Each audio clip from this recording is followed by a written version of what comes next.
Welcome back. Happy top of the week or whenever you are listening to this episode. We're back sponsored by Boost. Good afternoon, Maul. How you feeling? I'm great. How you doing, man? I'm good. You know, got a good surprise. Welcome today. Saw Mara. Yeah. Haven't seen her in so long. Oh my gosh, she's so big. She's like having full conversations. Yep. I'm praying for you, man. Attitude. I know. Opinions. Yo, it's so funny seeing you go into daddy mode. Like, who made you who trusted you with a kid, bro? Like, I don't trust myself. I lost her in the ball pit in the American Dream yesterday. Oh yeah? Thought she was going to drown. She got so big, man. It was good seeing her. Yeah, no, it was good to have her in the office for a little bit. But yeah, I just did an Amara weekend. Yeah? You know, playground, swimming, went to American Dream. Overpriced shit. But you know, typical New Jersey dad type weekend. Okay. More or less, but really wasn't much. Yeah, I did. I walked. It's like a park, not too far from where I live at. It's like, and they have like a whole trail where you can run, ride bikes. So I just walked that, listening to new music on Saturday since it was nice out. Yeah, that's all I did. I ain't really going nowhere. I went uptown, went to Harlem. It's still like. Did you tell them that I sent you? No, I didn't. Okay. But a few people saw me. They was like, "Yo, tell Rory what's up." I was like, "I will do." So it's like I tell you, we like red and meth, bro. I can't be nowhere without you. You can't be nowhere without me. Yo, what's Maul doing? I don't know. I have no idea. They asked me, yo, what's up with Rory? He's chilling, I guess. At least they call you by your proper name. Yeah. You're like, oh, Maul, what's Rory up to? I'm right here. Shit is insane. But it's funny you did bring up Amara and it being funny that I'm a dad, because I was at the playground in Jersey City on, was it Friday or Saturday? And a pod fan came up and was like, yo, you really like a dad. Yeah, like in real life. Yeah. Because I guess it just looked weird. Yeah. After you watch somebody for 10 years, like, oh shit, hasn't connected in my head that there'd be like a carbon copy of you. Yeah, like you really do this, dad. Like you be with your kid. Like you're present in your child's life, like for real. Like so okay. I think a little too present. Yeah. I think she's getting a little too coddled. Like I might need to abandon her for a little bit. Yeah, give her some character. You know what I'm saying? Let her just feel a little bit what it feels like to be abandoned. Yeah. No, every now and then, like, if we're not playing hide and seek, I'll just like disappear behind a slide just to see what she do. Yeah, see, like just to see what see how she survives. Survival instinct. I'm serious. Yeah. What does she do? Like if you have her, she looks around. No, she looks around like with a face of concern, and then she just starts searching. Okay. But yeah, then I try to teach her like, all right, go where'd we park? Go to the car, and like, of course I'm watching her, and I could run. But yeah, she's at 2.5, but she's still at that age that she's consciously aware. Like she got to learn shit. Yeah. Mind is a sponge. Yeah. You know, I can't just keep playing fucking DMX in the car for her. I got to like give her some real life skills. It's so interesting to see kids get bigger, man. My nephew is like, I think he's 9 now. I saw was today the first day of school fit? I commented on your sister's post. He had that shit on. This is the second week He back. Was mini mall for sure going into school. It's the second week back. But it's just funny, like calling him now, like when I FaceTime him and stuff, it's like he got like his own little, I guess, like thing going on now. Like he just want to be like by himself in his room on his phone. And it's funny because I'm like, damn, like, yo, I haven't spoken to you in a couple of days. What's up, man? Like, where's the love? And he just like, oh, I'm just chilling. You're not what you did today? I'm all excited to talk to him. What you did today? Nah, I forgot. Like you did that much stuff today. Like he don't even want to kick it no more. Like, yeah, but like once kids get like real friends, not just friends that go to the same school or live in the same building, like friends for real, they're not interested. Nah, like I'm just when they need something. Oh, 100%. He'll be super interested. Oh, no. Listen. He'll ask Uncle Maul, how's your day? Yo, listen, it's so funny. How's the pod going? Yo, it's so funny, man, that you say that, because anytime he called me with a certain energy, like he's hype, and you know what I'm saying, he jumping around in his room, I'm like, here it come, man. He about to ask me. Here it come. It never fails. Like, I'm like, what's up, man? Now I get right to it. Like, what's up? What you want? Yo, because you're not going to trick me with this. Hey, Uncle Maul, how you feeling? No. Yeah. What's up, man? How much you want? Because I know it's some money. You about to ask for some money, but that's not a kid thing, though. Adults don't grow out of that either. No. It's just funny to see him doing when somebody needs something. Oh, absolutely. Let's cut this time in half. Yeah, that's what I'm getting. What do you need? What do you need? Like, what do you want? What did you see? What you want your mom to order that I got to send her the money for it? Like, don't got to give me all of this. How's your day? Like, just tell me what's up. But he's a good kid, so it's all good. Yeah. I got invited to this like ESPN launch shit on Friday. And I was like, oh, I got, my daughter tonight and too late to try to find a babysitter. And they're like, no, it's kid friendly. I hopped on Instagram and saw the fucking clips in there screaming diamonds look like pee-pee with the loudest 808 I've ever heard. I was like, yo, people just want to set you up for your children to be like traumatized. Yeah. Like, why would you think that this event was kid friendly? That's crazy, man. Got to know where to take. But you took. They had Webster Hall type speakers in like a venue the size of this. But don't do that because you had Amara at a concert with the big headphones on when she was 3 weeks old. Yeah, but again, she had the big headphones on, and she was this big and was asleep in her stroller with the sound machine with the stroller thing that went over. So it's the young lady that brought her baby to the show in DC. She's still Actually, I don't know if that's wilder than you taking Amara to a concert. It was a joy show though. Nah, man. It's soft R&B. It's much louder than our live shows. I don't know, man. What you mean you don't know? That early joy stuff was we don't have no music banging at our shows. Like, we just when we walk out, we came play out music. To Chief Keef. Yeah, that's it. And that's it. And it is us talking. You had a 3-week-old Amara at a show with headphones on so that it could cancel out the noise. I mean, nobody at a Rory and Maul live podcast needs headphones to cancel out the noise. Maybe cancel us out. I'm molding a young genius. But in that very same venue, the next year, a fight broke out. That is true. Can you imagine holding a baby when that fight broke out? Yeah, but that wasn't really a fight. That was just a little like, get him out of here. Yeah, but chairs were moved. Patrons were moved. Yeah. That was, if you had a child, that was, but if you were breastfeeding, your titty would be out and you'd be holding your baby like, yo, what the fuck? Yeah, but that's just, when you bring black people together, chairs got to be able to move. You can't have too many bolted chairs when black people around. We need the chairs to either defend ourselves. We have a huge white audience. Yeah, we have a huge white fan. Thank you to all our white fan base. Thank you, Rory, because I'm sure they're here for you. No. White hip hop fans would only be here for you. That's a fact. But and we don't know, they're like we were talking about, we weren't sure if John B was white or not. A lot of our white fans are the ones where if you wear the right fitted cap, we're don't not say sure if we you're didn't know if John B was white. No, I said he's white. Peeje didn't know if John B was white. But I knew he was a white man. Certain white people, if you get the right haircut, you can look a little bit Puerto Rican. And I think, especially our New York white fans, if they have on a fitted hat with the sticker still on the top and like that type of shape up. Albania. For sure. Albania. But Albanians are white except for the ones in the Bronx. Yeah. They're their own race of violence. Mm-hmm. But yeah, I think a lot of our white fans I could pass as Puerto Rican in the summer. Yeah, you could be Puerto Rican. It all depends on the hair, the style of the hair. You could be either Puerto Rican, you could be Mexican. You could be Albanian as well. And I mean, only listen to Jadakiss on the way to the show. Yeah, these are, you can't tell sometimes. Yeah, absolutely.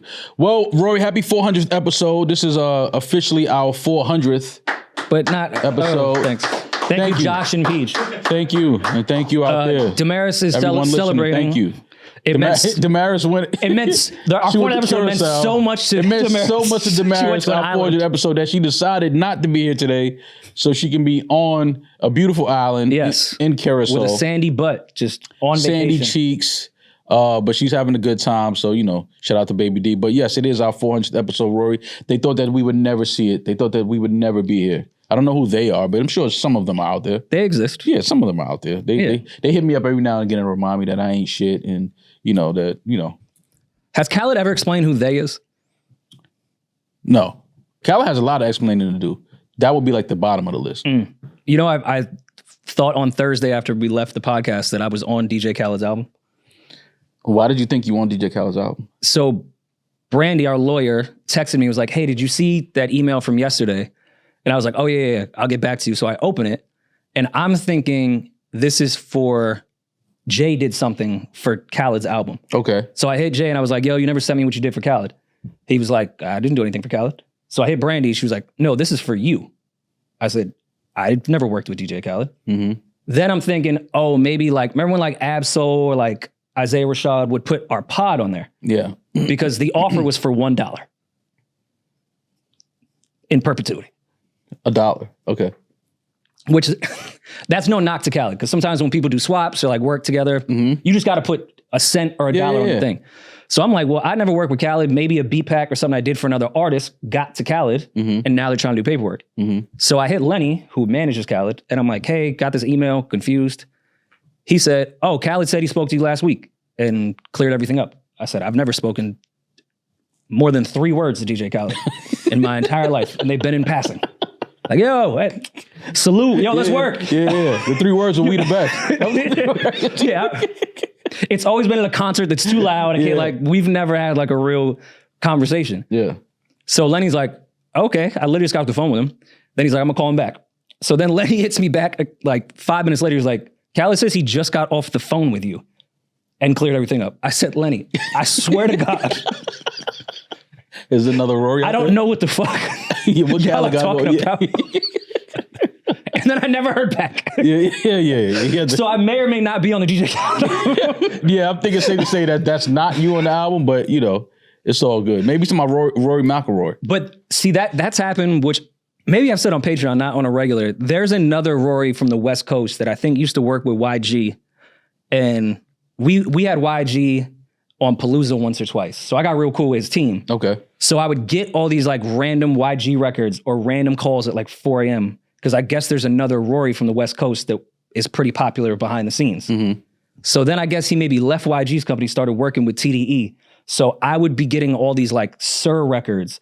I would be getting all these TDE exclusives and be like, yo, Rory, we just need to clear the sample. I'm like, I mean, I don't own the rights to it. Maybe you should talk to the person like, oh, wrong Rory. I'm telling you, for years, I have a vault full of West Coast music unreleased because they thought they were sending it to a different Rory. That is crazy. Well, hopefully if you are on the album, congrats. Well, I want to negotiate to at least $2. Well, yeah, you got to get just for your time. I mean, the time that you spent on the art is definitely worth it. But I assumed out the gate it was going to be like, oh, Rory T. Okay.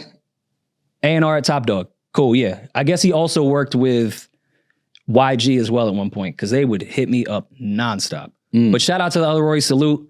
I mean, we have the same hard drive at this point. Yeah. That's funny that got to you, though, like that email. No, it'd be text. It's just everyone from TDE would text me. Oh, okay. Got you. Yeah, like Sir would just be sending me records. I'm like, yo, what the fuck? But no, did you say you got an email or something? No, that's where it's confusing, and I still don't know. I have to follow up with Lenny. Khaled's team put a contract together and sent it to Brandy, our lawyer. Got you. So I don't even know how someone was like, oh. Even got to the Brandy. Yeah. How did someone even get to Brandy? That's where I was confused and thought, oh, we must be like on the intro, probably saying like, something bad, even though we fuck with Khaled and support Khaled through and through. We've all made comments about Khaled shit. Mm-hmm. So maybe I'm thinking like when I have 2 Drake songs on whatever and like that. Oh, okay. I thought maybe he was doing like a collage of snippets in the beginning and he just wanted to get paperwork. Yeah. And that wasn't the case either. Okay. All right, well, whatever it is, man, congrats to Khaled on whatever he got coming. And congrats to you if you have your dollar in perpetuity coming. Pretty sure that's going to help you out in this... After taxes? This tough economy. After taxes on the dollar, I'm trying to think like what expenses... What are you going to do? Like you got so many options, so many ways you can go with that dollar. Well, I was talking with Brandy. She takes 5%. We're really busting this dollar down. Yeah, man. Benner takes 20 there. Man, listen, got to do what you got to do with that dollar. There's a bar in, I want to say North Hollywood or Van Nuys or something, where if you bring in a royalty check, more for the acting side, but a royalty check that's under $1, like in the cents, they give you a free beer and then they post the royalty checks like all over the bar. Like people that have like worked on Law and Order get like a penny every 6 months. That's crazy. And you can bring that in and they can post it on their wall. You get a free beer, which I think is like a genius. Yeah, that's for cool. like a North Hollywood, Van Nuys, struggling actor area. Yeah, that's cool. like genius. That's cool. You're definitely taking my 6 cents for a $7 beer. Like that's a fair exchange in my opinion. But yes, merch on sale. I'm wearing the mall one today. NewRoyalMall.com. Looks good on you, man. Looks good on you. Yeah, it looks very wealthy. Yeah. Yeah, I'm excited about this prosperity pack. But that's available now. Also some other merch there. All of our episodes for $5 a month are available ad-free at patreon.com/NewRoyalMall. And yeah, man, that was kind of the quick 25-minute recap of what's been going on. What's been going on in your life? Yeah, I mean, I'm more concerned about Lil Nas X, but that's, it's another conversation. I thought that was fake, though. I'm not going to lie. Last week when that news broke and he was walking down, is it Studio City? I did think he's probably going on his way to that bar. Yeah, I thought that was fake, but come to find out that he was actually arrested. He's being charged with I think 3 felonies or something like that. Assaulting a police officer. You guys put me on game to this. I thought it was still some troll. I didn't know he was really like butt ass naked and being arrested. Yeah, no, he definitely was arrested. Now I will say this: hopefully, Lil Nas X is okay. Well, clearly he gets not. Right. Whatever he has going on, hopefully he makes it do it. Now, if out of this he puts out a record and that record, goes to the top of the charts, then we're gonna have to have another conversation. Because what is this moment really about? if he puts out a song after this and it's on top of the charts. It's like, all right, do we start believing in a lot of these theories with, you know, these humiliation rituals in industry? Like, what? I mean, first of all, we gotta have that conversation. Hopefully, his health is fine. Mo, you know I'm YouTube rabbit hole Illuminati all day. But if he put a song out next month, do you know what you'd have to do to Lil Nas X for a humiliation ritual?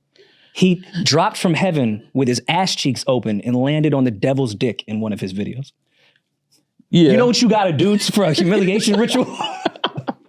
It's not walking down Ventura butt ass naked. I forgot about that video. You got to do some. You actually have to like dress him up and make him a Christian to like, humiliate him. Let's baptize him. Yeah, you got to get him cleaned up, like to really humiliate him. Yeah. Okay. Like send him to a Trump rally and like support the troops. Then I feel like that would get him there.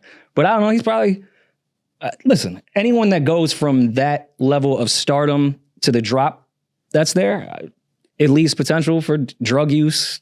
Depression, yeah. Like I get it. He became famous out of fucking nowhere as a young kid. He was what? Was he even 20 by the time that record came out? I don't even know if he was above 18. Old Town Road? Yeah. Nah, I think he was a little older than 18. He had to be. Either way, he was a young kid and it fucking happened out of nowhere and became the biggest record ever. He had a good record with the Jack Harlow shit, but then everything just started to fall. Yeah. He was 20 years old, yeah. He was 20, okay. He was young. He was young. So, I mean, I do empathize with, which I know fans don't give a fuck. It's like, you're rich and famous and you get to do this as a gig. Stop complaining.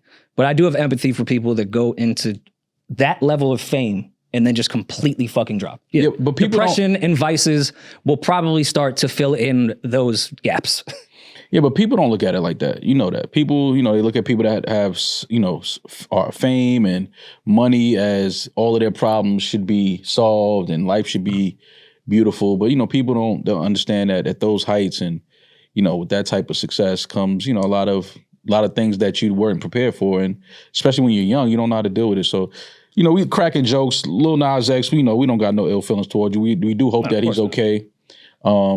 And I mean, I guess I apologize for being a troll, but again, I sort of don't, because he is the boy that's cried troll. I never know what's serious with him, with anything. So this felt like an on-brand thing. Again, I didn't hear the second part of him actually attacking cops. Now you got to go back to the marketing team and be like, yo, you guys, you lived in this world a little too. Yeah, he stole that one. He really leaned into that. This wasn't on our vision board. Yeah.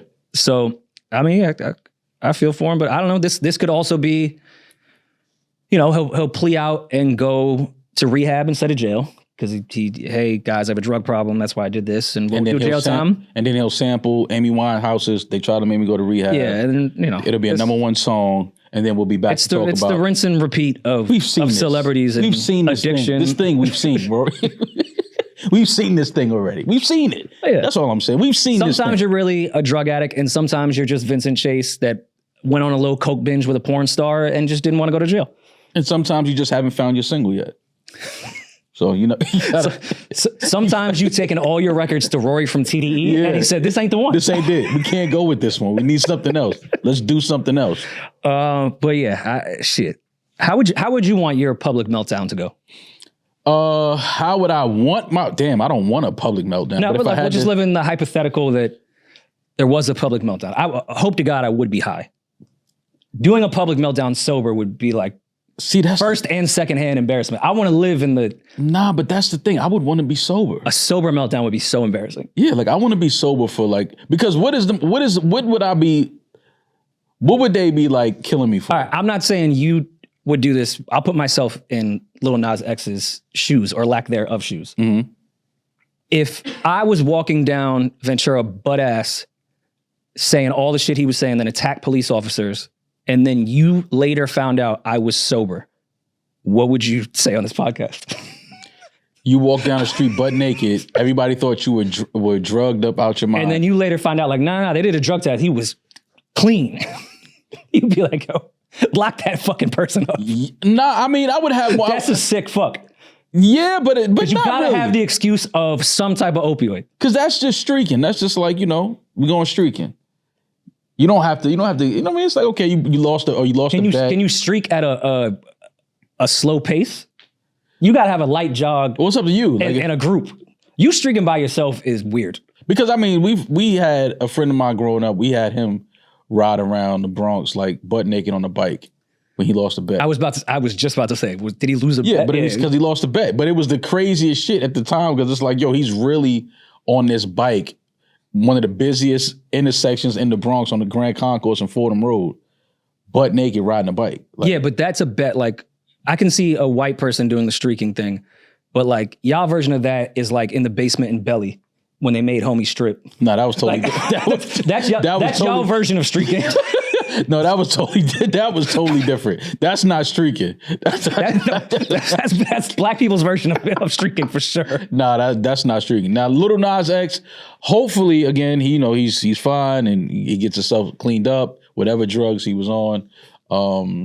But yeah, man, I bet not see no #1 song next month. I know that. I would hope mine.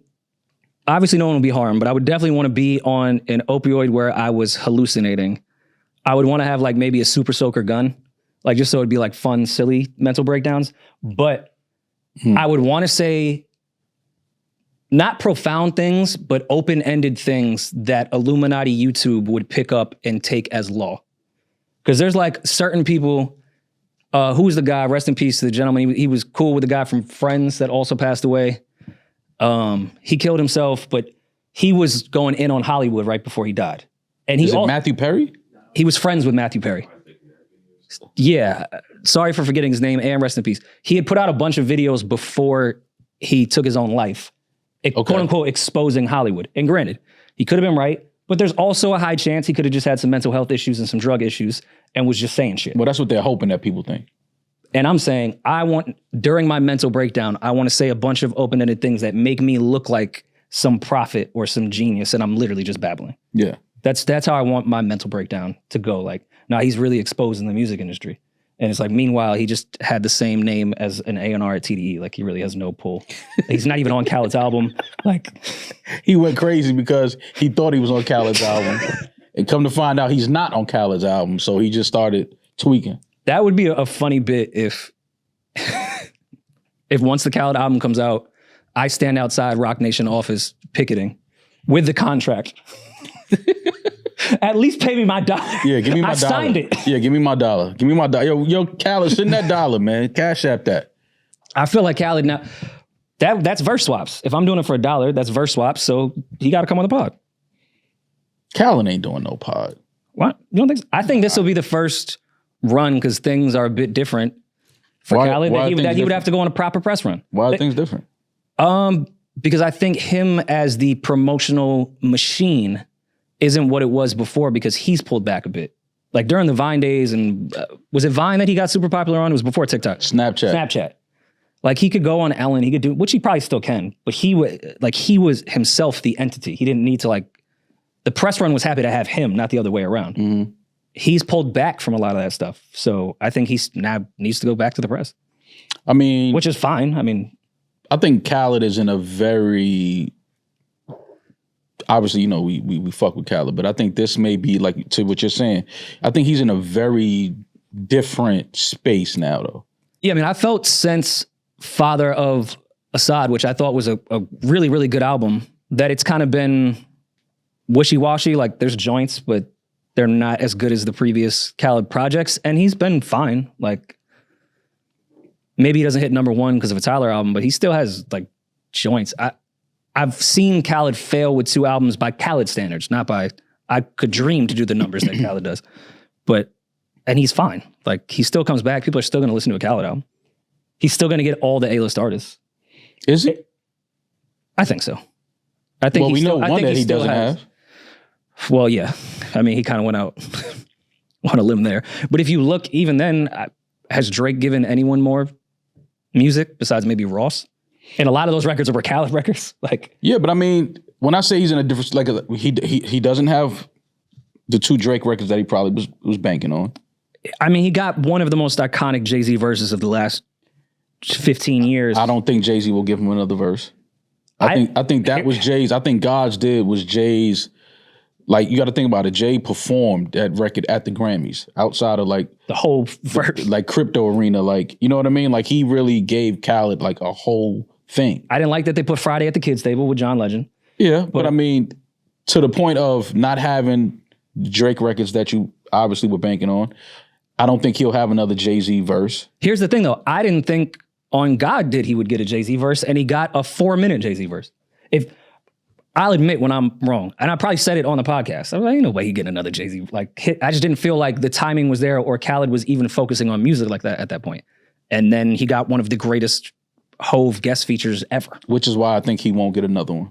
I think that was Jay's But Jay will do things. Jay will give verses to his investments, and that's why you get 2 Beyonce and Jay-Z records on 2 different Khaled projects. One with Future. He's invested in Khaled. He manages Khaled. So, yeah, but I still don't. Again, with an artist like Jay, who's obviously a legacy artist at this point, I just don't know what he does after a record or a verse like God did.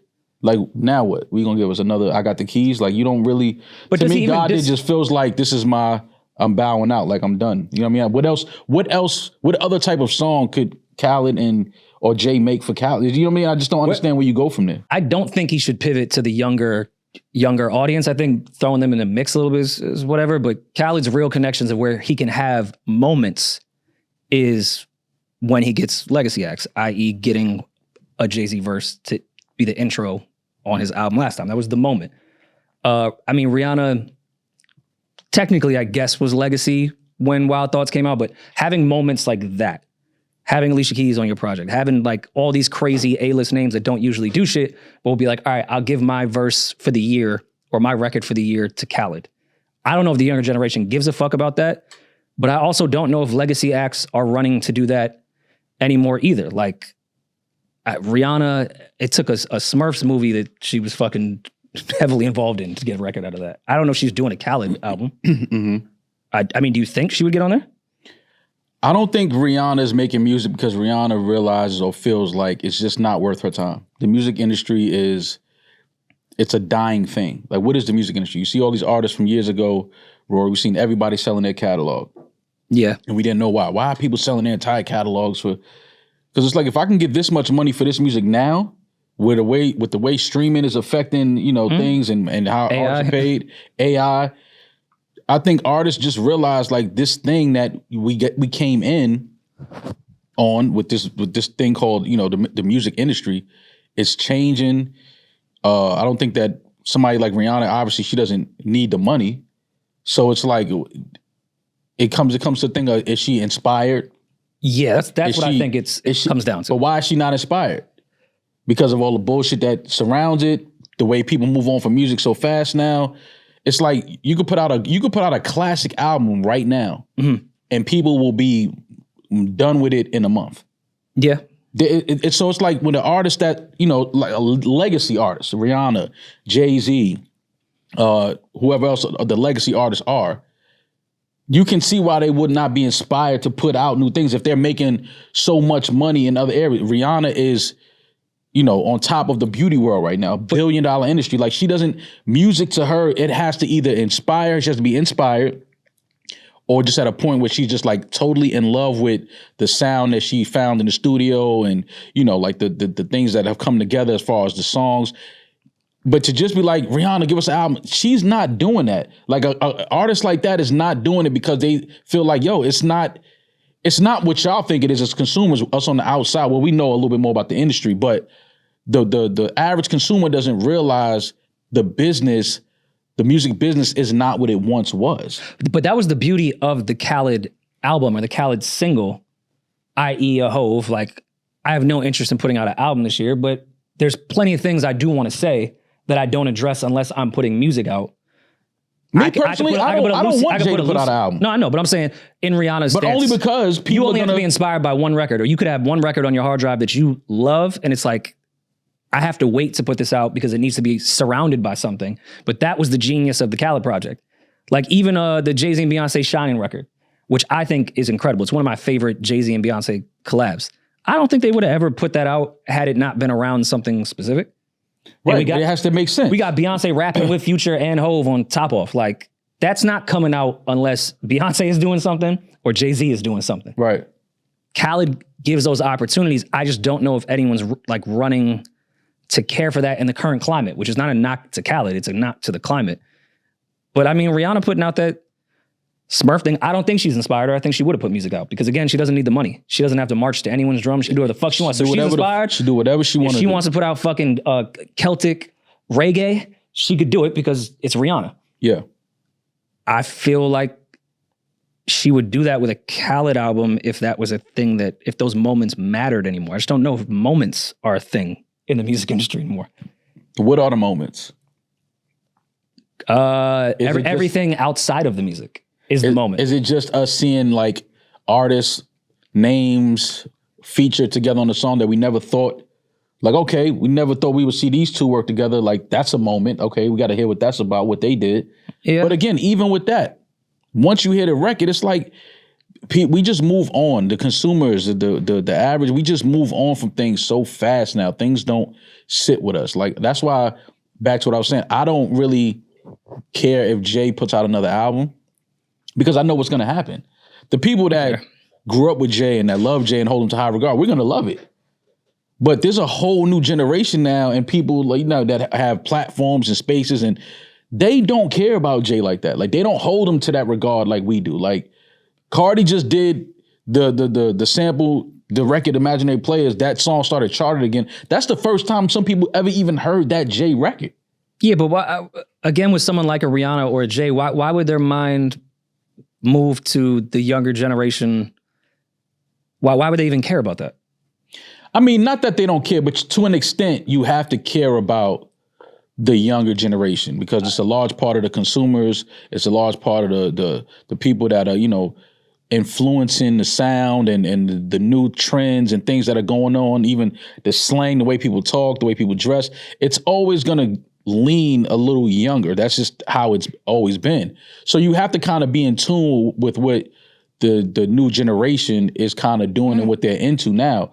Not that you have to care. I don't like Jay and Rihanna. These people are, you know, life is set forever for these people. But I'm just saying, if you're going to put your art into this space, into the consumer space, you have to look at who's consuming it. And a large part of the consumer base is the younger audience. Well, then let's stay specifically on rap, because pop is a bit different. Yes, it's different with Rihanna than it would be with a Hov or a Nas. I mean, for example, even like when Michael Butterflies hit, but did that album hit, like it is definitely different with the pop world, because the young generation, no matter what, you're a pop star. Yeah. The same way I always tell you that Chris Brown is bigger than Quavo. I don't understand why you don't think that, but the younger generation still cares about Chris Brown as a pop star. Yeah. With that said, why would Nas put out 6 projects with Hit Boy? Like, why? Who cares what the younger generation? I'm feeding my audience and showing hip hop being the youngest genre how it's aging. They're leading the charge of that. 444 was a prime example of how hip hop can age. No disrespect to KRS or Big Daddy Kane or whatever, but they never kept going with the times. Hov and Nas have shown how hip hop can age. Why would they have to beat to the drum of hip hop just being a young man's game? At one point it was because it was just a young genre. Now it's not. Hov could put out 7 albums I guarantee you his core would give a fuck, and he would sell out arenas constantly. He'd be the Grateful Dead. No, his he'd core be Led Zeppelin. He'd be Bruce Springsteen. Like, the core will always care. The core will always care. And I'm not saying, their core is their core.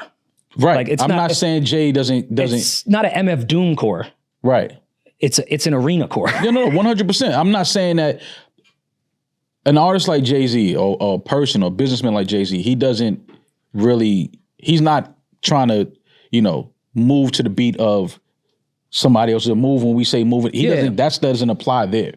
I'm just saying that when you're selling anything, I don't care what it is, as a business person, you have to look at the consumer base and you have to try to, again, your core is your core, but you do want to pull in some of the newer audience and things like that, just because that's just the business that you're in. You're in the entertainment business.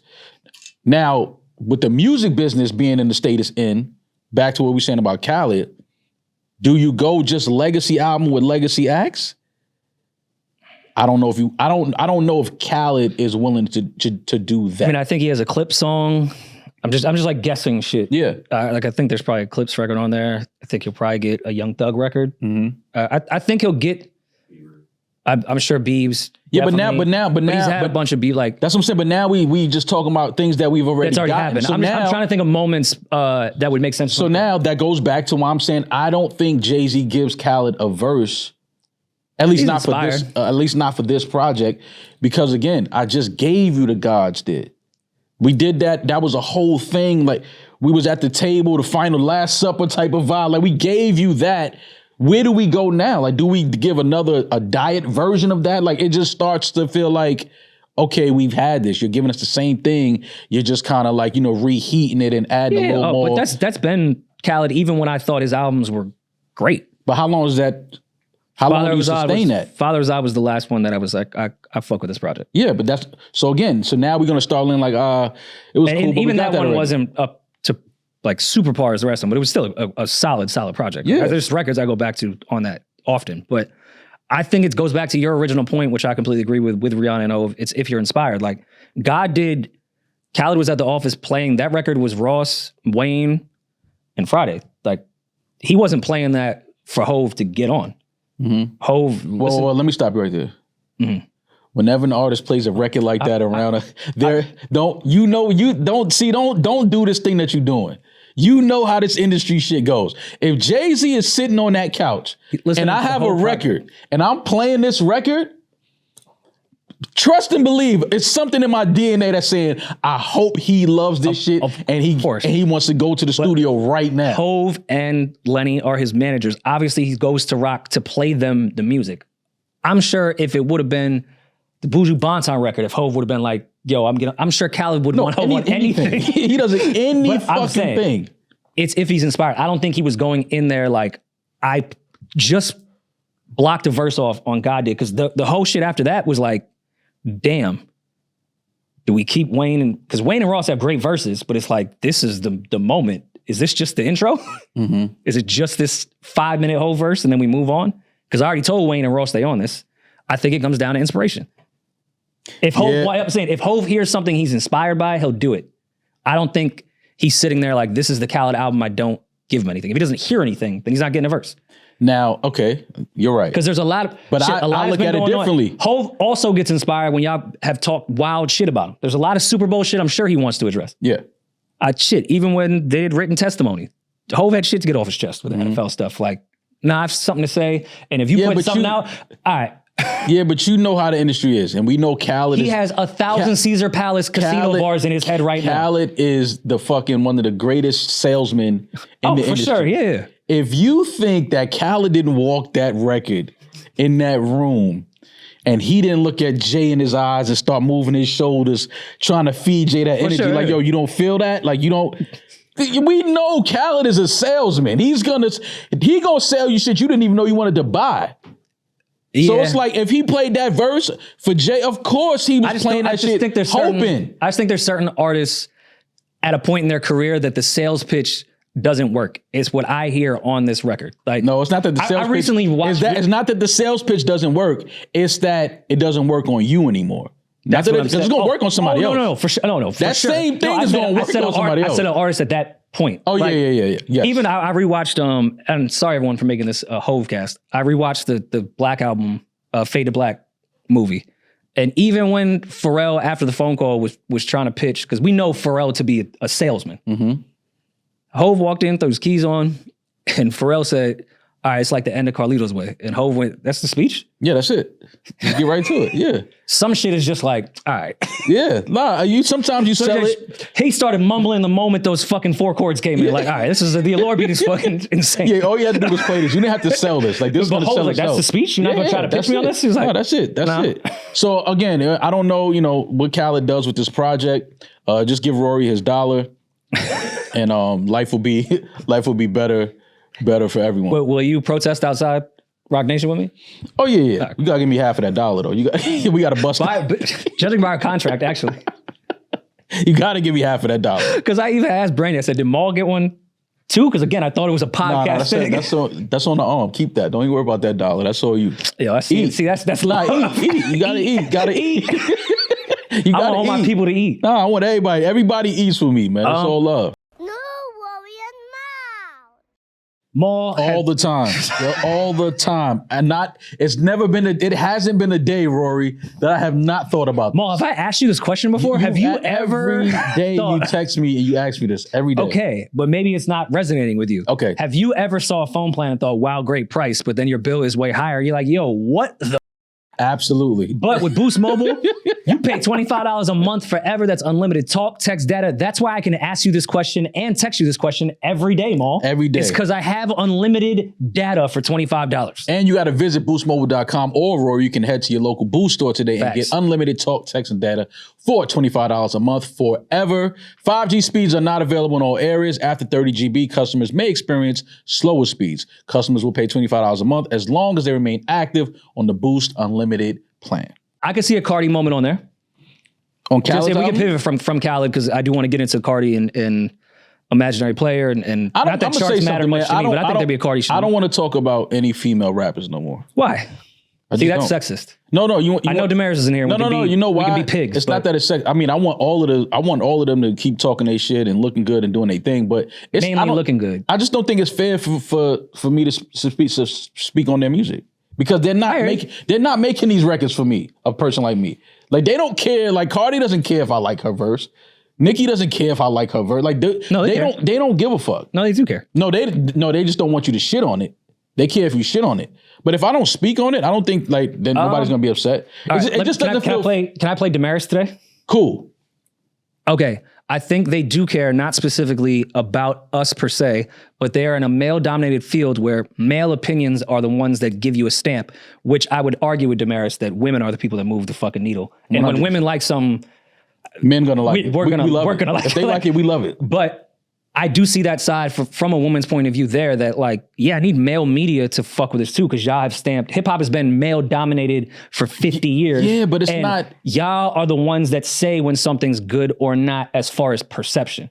Yeah, but it's which if you go to a Nicki show, like you don't need a man to stamp anything. At all. Like, it's just not she fair. Got stamped by Fendi. Like you get a stamp based off on the business Cardi side, after she was buzzing with her own shit. On the business side, I understand that. But media and business do go hand in hand, so they do care in that regard. Nah, it doesn't. Like, and it's honestly unfair because again, if it's a Cardi or a Nicki or a Meg or Lotto or whoever, the ladies that are putting out music, they're not recording these verses thinking, oh, I hope he likes it or he likes it.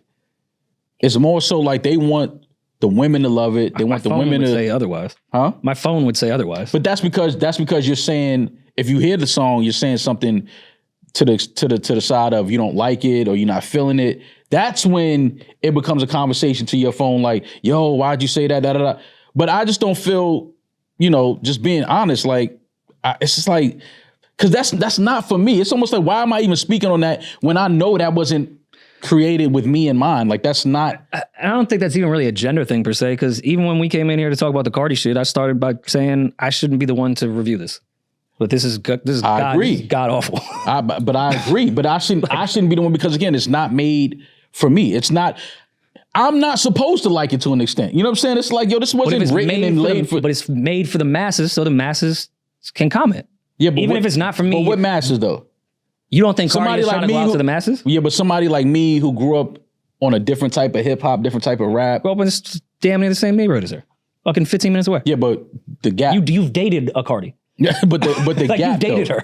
No, not her. Clean that up. They're not gonna clean. No, the clips is crazy. Is all I'm saying. Just clean that up. No, not her. But yes, we from the same neighborhood, same culture. So I understand that. But again, it's a different time now when you talk about rap, hip hop, and so you think it's type of music. Like it's just different. Thing. It's a content thing. I think you would judge Miseducation if it came out. I think you would judge a Lil Sims album. I think there's plenty of women artists that would be. I think you're just talking about the content per se. It's the content. It's not for me. That content is not for me. Now, I love being Demaris. Would you not say that Imaginary Player, Cardi's not really doing pussy rap on that? She talking this shit like, even if it's not like Hove, everyone relax, but she just flexing the way any other rapper would. It's not a pussy rap record. Yeah, but it's not, again. It's just the tone of her voice? No. It's just the content. me, it's like my demographic. It's not for my demographic. It's not for my age group. It's not for like, it's just not, you know what I'm saying? It's not. It's like, I want to see her, all the success that she's shooting for. I want to see her get it because again, I'm supporting Cardi, but it's almost unfair for me to sit here and give my opinions on a Cardi record because again, I don't think she made that record caring if I like it or not. You know what I'm saying? So it's like for me to speak on it, it's like with proof. That's just where I disagree. I'm just saying that's how I feel. It's like, damn, man, I don't want to talk about. All right, well then, because I'll give her your number and she can curse you out instead. Because even look, even as much as I love Cardi and support her and all of that, I don't play Cardi's music. Where would I play Cardi's music at? I don't think it's a diss. It's not, but that's what I'm saying. So then why, when she puts out a song, why am I even speaking on it? That's now fair. I'm saluting her. I want everybody that fuck to love it, but for me to sit on my platform and speak on it, sometimes I'll be like, damn, I don't want. And you know this behind the scenes. I feel the same I way. don't want to speak because but again, not because I don't like Cardi and I don't support her. I don't think she's dope. It's because I feel like it's unfair because she really is not making music in these songs for somebody like me. She's not. So it's like, why the fuck am I even speaking on it? No, but because you're I fuck with her, I want to speak on it and give her praise, like, yo, do your thing. Like, you know what I'm saying? I'm rooting for you, but it's almost unfair to even talk about the music. Cause again, I'm not going to be playing Cardi's music anywhere. You do this weird thing in podcasting where you like try to make logical sense. No, this is a world that doesn't have it. But let me explain something to you. I know. We're in a universe where logical sense is not. I understand. We're not playing that game. Listen, but I understand that. But that's just who I am. I'm being me. It's not a character. I have to bring logic into everything. I know I'm at a handicap with this. Trust me. We've been doing this for years. I know where I stand on things, my thought process, my moral compass. I am at a handicap because everybody is not going to be aligned with the things that I feel and things that I say. I get that, but I can't stop being who I am. I mean, what's gotten tiring on my side, like mentally exhausting, which has become a handicap, I've always want music to be good. I'm not one of those weird people that's like praying for music to be bad, but also for sure, even artists that I do really like, and sometimes their music isn't the best, I don't want to come in here and shit on it. Like, I know art is to be critiqued, but I just don't really have that in me anymore to like, if I think something's like genuinely trash, I'd rather like not talk about it. Because then also like, what's the game we're playing? What is the dopamine hit for the listener? Right. Me just screaming that I don't like an artist that we've all liked forever. Now their music sucks. Right. I just don't. Like, that's why I also on the side pray like Jid's album. I was like, please be good. Please be good. Please be good. Because I would never want to come in here, and it's not because I'm phony or not realizing that this is the job too, to say when something is bad or good. It's just exhausting to just tear people down. Like, yeah, when it comes to like Playboy Cardi, that shit ain't for me. I don't care. That shit could be that could be Illmatic to you. It's trash to me. I don't care. Nor does Cardi, nor does the fans. Right. But artists, and it's not personal to the artist. Of course not. Right. But artists that I do care about, like, thank God the Clips album was great. Thank God JID's album was great. Thank God Ghostface album was dope. Yes, which was the only one that I did listen to this week. But yes, that was one of those two. That was like, mass appeal. Come on, please. Yes, they got it right. That shit smoked it. Yeah. So yeah, I don't know. It's just, which I'll probably, there'll be comments because I know a lot of the pod fans, like that's, a lot of them get off on that, like not positivity. And I'm not saying we have to just sit here and have flowers and just be like, everything's great. No, we should tell the truth, but I don't always just want to shit on someone because I don't particularly like their music. Like, I'm not going to go back to Imaginary Players. But again, it's not really like for me. Am I excited for the Cardi album? Do I pray it's fucking good? I'm on the same because I like good music and I hope Cardi succeeds in her life. I don't think she's a scumbag. If she was a dirtbag, like fuck it. But I don't know. I just don't understand that concept of like hoping things suck. Like then we can tear them down. Like yo, it's over for them. Yeah, but it's that's like, but you know that's we see. You know that's just how this thing is. Oh no, for sure. It's not just podcasting. It's just a reflection of crabs in the barrel. Negative things are going to travel fast. Literally, all the political news outlets want the world to end. Exactly. Nobody wants to be like, hey, that bill was good. Yeah. That actually is a great idea. Nobody wants to say that. Nobody. And it's like, all right, cool, I get it, man. But again, sometimes we sit here and, just talking about certain artists, I'm just like, damn, man, because it's not for me. So I don't really want to talk. But again, I think that reflection has started to got on your mans. As far as what? I think when people project negativity on you for so long, sometimes you become a caricature of what people project on you. I know Drake be joking around, but Rob Markman is like one of the few journalists that we have. And Drake didn't say anything crazy, but I think he's projecting because people have been shitting on him for a year. And I think now he's just getting his payback, but he doesn't need to. Rob don't bother nobody unless he said something about Drake that I missed. Mm-hmm. I just feel like attacking, even though I don't think I say negative things about Drake, I think my world would be more of a place for Drake to attack than Rob's world. And I'm not saying me specifically or Rob specifically. I just think Rob is on a journalistic side and we're on a commentary side. Mm-hmm. And I think Rob is very objective and fair in everything that he does. I think a lot of the stuff that we do, even though we are objective, has emotion involved in it as well. Mm-hmm. So it's an easier back and forth, and I can see where artists feel a certain way. Does Rob bother anyone? I think Rob is an incredible journalist and one of the few hip hop journalists we have left. Yeah, but you may be speaking about things that you probably just don't know. Oh, that's why I asked. Yeah. Unless there was something I missed. Because I remember even when Drake was roasting me in the IG comments, he kept bringing up Rob Markman. I was like, why do you keep bringing up Rob? Is there some history there that I'm unaware of? I don't know. Probably. I just don't think that Drake is the type of person that will, talk down to somebody or talk negatively about somebody unless it's you never really see, you only see the person with the bigger platform strike back. You never see what the person is mad at or what they're responding to. You only see the response. So I think that's what this is. I think it's some things behind the scenes that may have happened over the last couple of years that, just left a bad taste in Drake's mouth. And of course, because he is who he is, we're only going to see his response. And now it looks like he's, disrespecting the journalist who doesn't bother anybody. And, people like to do that. Admittedly, so I did, of course, I follow, a lot of what Rob does. And I did follow the battle back and forth. I thought he did a great job covering the battle. I'm sure there was something maybe I could have missed. I don't think it's coming out of nowhere. I also think, though, Drake in a jokingly way sometimes is disconnected with media and who he thinks people are. And it's not a narcissistic thing. I can just only go off me as an example. When he would put me and Rob in certain categories of like just these straight hip hop nerds, like when he would make jokes of like Rory would only like me if I worked with Griselda, and like I'm like, dude, do you know I like only listen to pop music and R&B? Right. Like as much as the underground hip hop nerd I am, I think you have me skewed. Like I'm not the guy that's like, yo, did you hear Immortal Technique, Dance with the Devil? Mm-hmm. Like I'm not that guy. Mm-hmm. I mean, I think he probably thinks Rob is a representation of the older hip hop nerd that rejected Drake in 2009 when things started to change. Whereas I was the one that was like, oh, finally, this guy saved fucking hip hop because it was going in a bad direction at that point. Right.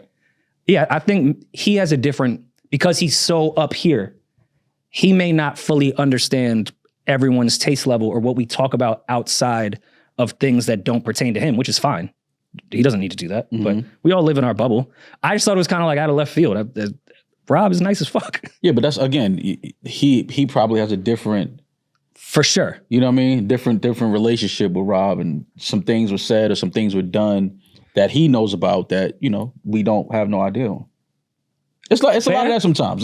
You only see the person with the bigger platform respond. Dog, you're talking to me. Yeah. The amount of times I've replied to something and the whole narrative history is erased from it, and I look like the fucking psychopath. I'm like, dog, do you not realize? But of course, I've been ignoring someone for 5 years and I finally say something. But of course, because of the time that we're in, anything that Drake says now is super magnified, and he's super upset, and he's salty, and he's disgruntled, and he thinks the world is against it.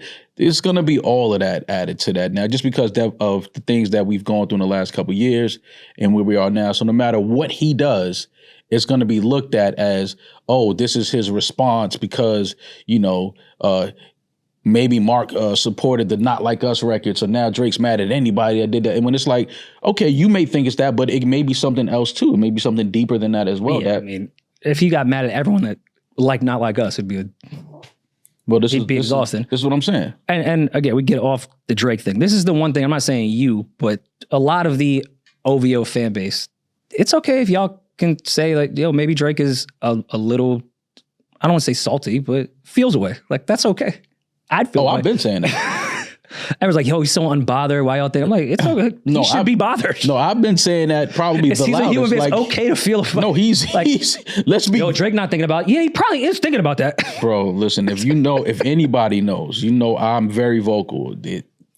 People celebrated and danced to him being called the worst thing you could ever be called as a man. How do you feel about the Bobbi Althoff? I don't know if it's an announcement that they are working together, because again, like Hove, when I said he'll do stuff for his investments, is Drake just doing a Bobbi interview after she closed her deal, which I thought was a good move. She tried to Frank Ocean her deal, said her podcast was over, and then relaunched a whole new one.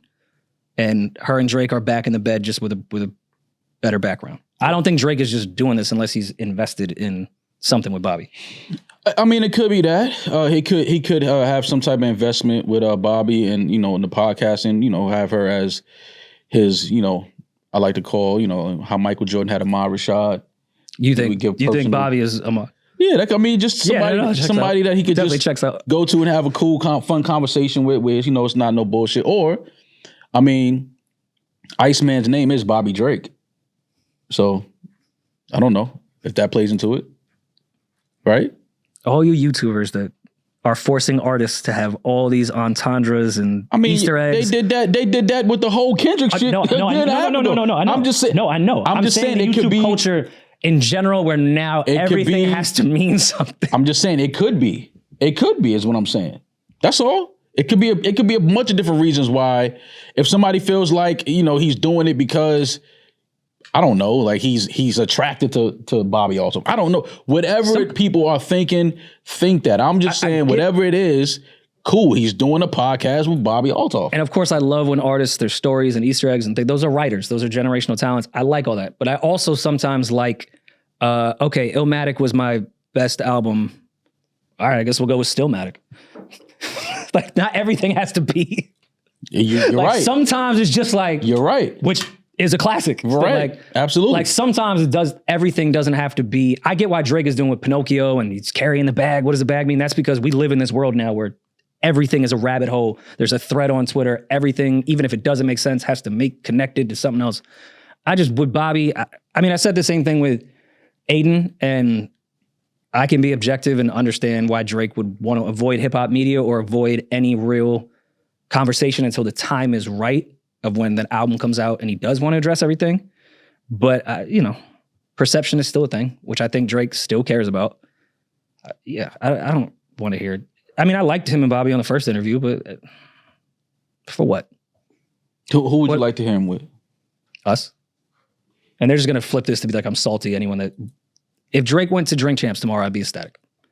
I wouldn't. If Drake went to Hot 97 tomorrow, I'd be ecstatic. If Drake went to Charlemagne tomorrow, I'd be ecstatic. If Drake sat with Rob Markman, I'd be ecstatic. But Bobbi Althoff, you're not ecstatic. I'm gonna watch it. You want to Drake with Rob Markman interview? No, he doesn't want to Drake Rob Markman. No, I'm just trying to let you guys know it's not a salty thing where I'm like mad that Drake is. I'm not the person that's like, if Drake won't sit with me, then fuck him. The way they tried to paint Elliot, when Elliot had pointed out, like, you're not sitting with anyone from the culture, and they took that as you're salty that he won't sit with you. When Elliot just said somebody of the culture. I'm just saying I want the Drake interview that answers the questions that I have as a fan at the moment. I'm sure this Bobbi shit will be funny. Their first interview was fucking hilarious. I've watched it more than once. It's very funny.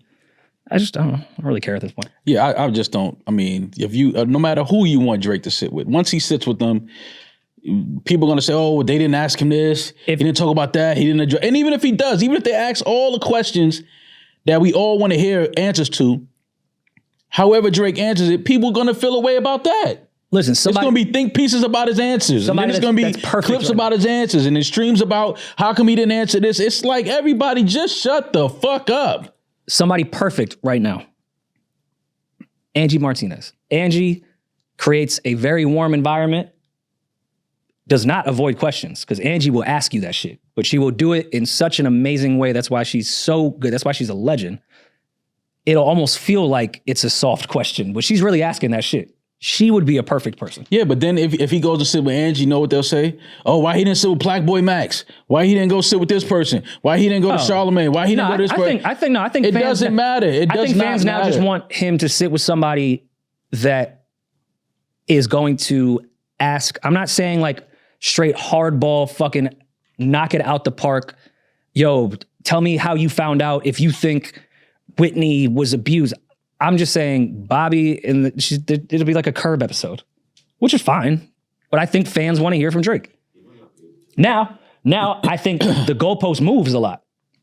Oh, with him it moves every hour. Now, I very much enjoyed the conversation with SZA and Kendrick, but I hold Kendrick to the same thing. I want Kendrick to sit with somebody.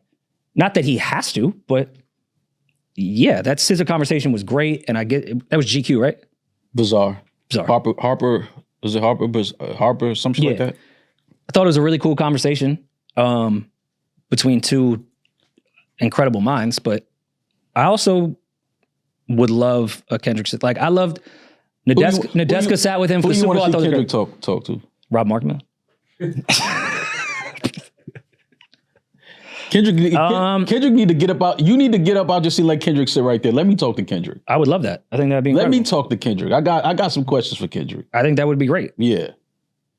I'm gonna ask shit Rob ain't gonna ask. Cause me and Kendrick, you know what I'm saying? Like it's just different coming from my face than Rob's face. First of all, I have told you before. Me and Kendrick are probably the same complexion. This is a little different if I ask him. Which I want the world to know and appreciate you for this. I've told you off camera, if Drake wants to do an interview with you, that's like, I won't feel away. I don't need to go. I don't need to be there. I don't need to produce anything. Like, go do that. And you have said, which I love you. Me by myself? Yeah. Yeah. And you said, no, I would want, which is cool. I'm saying I was leaving us out of it. I want Drake to sit with you. I would want Kendrick to sit with you. I also think people would be surprised. I think you would ask Drake real questions. I don't think it would be what the internet has painted you as, where it would just be getting off Drake, quote unquote, talking points. I think you'd ask him real shit. And I think it'd be in a comfortable environment. And if he wouldn't want me there, I wouldn't feel no fucking way. Well, just bring me back some Tim Hortons and, you know, I don't know. No, I don't think it's some thing Toronto women of not wanting you there. I just laugh at certain shit that I read online sometimes. Like, because being honest with you, Rory, I've never thought about sitting and talking to Drake on camera. It's never once crossed my mind. Why is that? Because, I mean, our conversation and our exchanges are like that of me and any of my other homeboys, where it's like I never thought about having my homeboy in front of a camera asking him the shit that we talk about. So I get Drake is who he is, but I don't look at it through that lens or look at it with that mindset. It's like we speak, we laugh about shit, we talk about shit. He's, trusting me with some of his music and some of, personal shit he's going through. But I think it's that because he knows that I'm not thinking interview. If Drake never sits down on the camera, I wouldn't give a fuck. Oh no, but I know that part. Right, but people don't know that. So I'm saying it for people that don't know that. So I've never thought about, oh damn, I hope he comes sit and talk. That's never once crossed my mind. So when you don't think you have a real relationship with him, that's why. But they think you're doing it to leverage an interview, which I know is not. Which is fucking crazy. But that's cool. They could think that. Yeah. But what I'm saying is,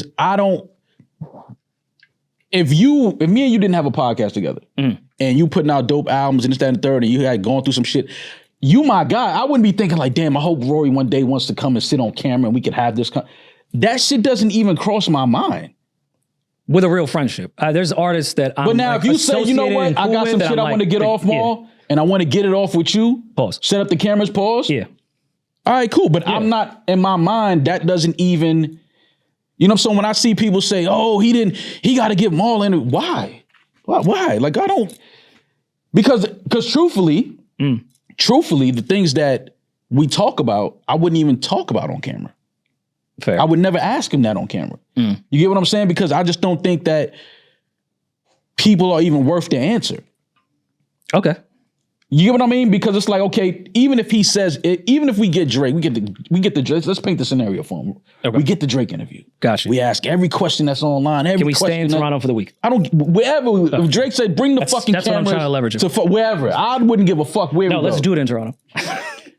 Even if he's in New York, let's fly the throne. There's things that we've spoken about that I would never Oh no, of ask on camera. Of course, but I still think there's like basic shit that Bobby's not gonna ask, or it'll be pitched as like a sarcasm. She'll be like, But- she's like, who's this Kendrick guy? Okay, like, but she'll like but ask even that if, stuff. even if she does that, right? Even if she asks the hard hitting questions, even if she gets to like, Bobby asking her, I'm well, just this saying, could be the pivot. She'd go from that sarcasm, we dry don't- humor shit to fucking Barbara we Walters. don't know. We don't know the new we Bobby. don't know. She We got a little don't work know. done. She We look a little don't better. know. Like, I don't know if she got work done. So you putting that, I don't know about that. What I'm saying is, she got money. it's certain shit that I would never ask.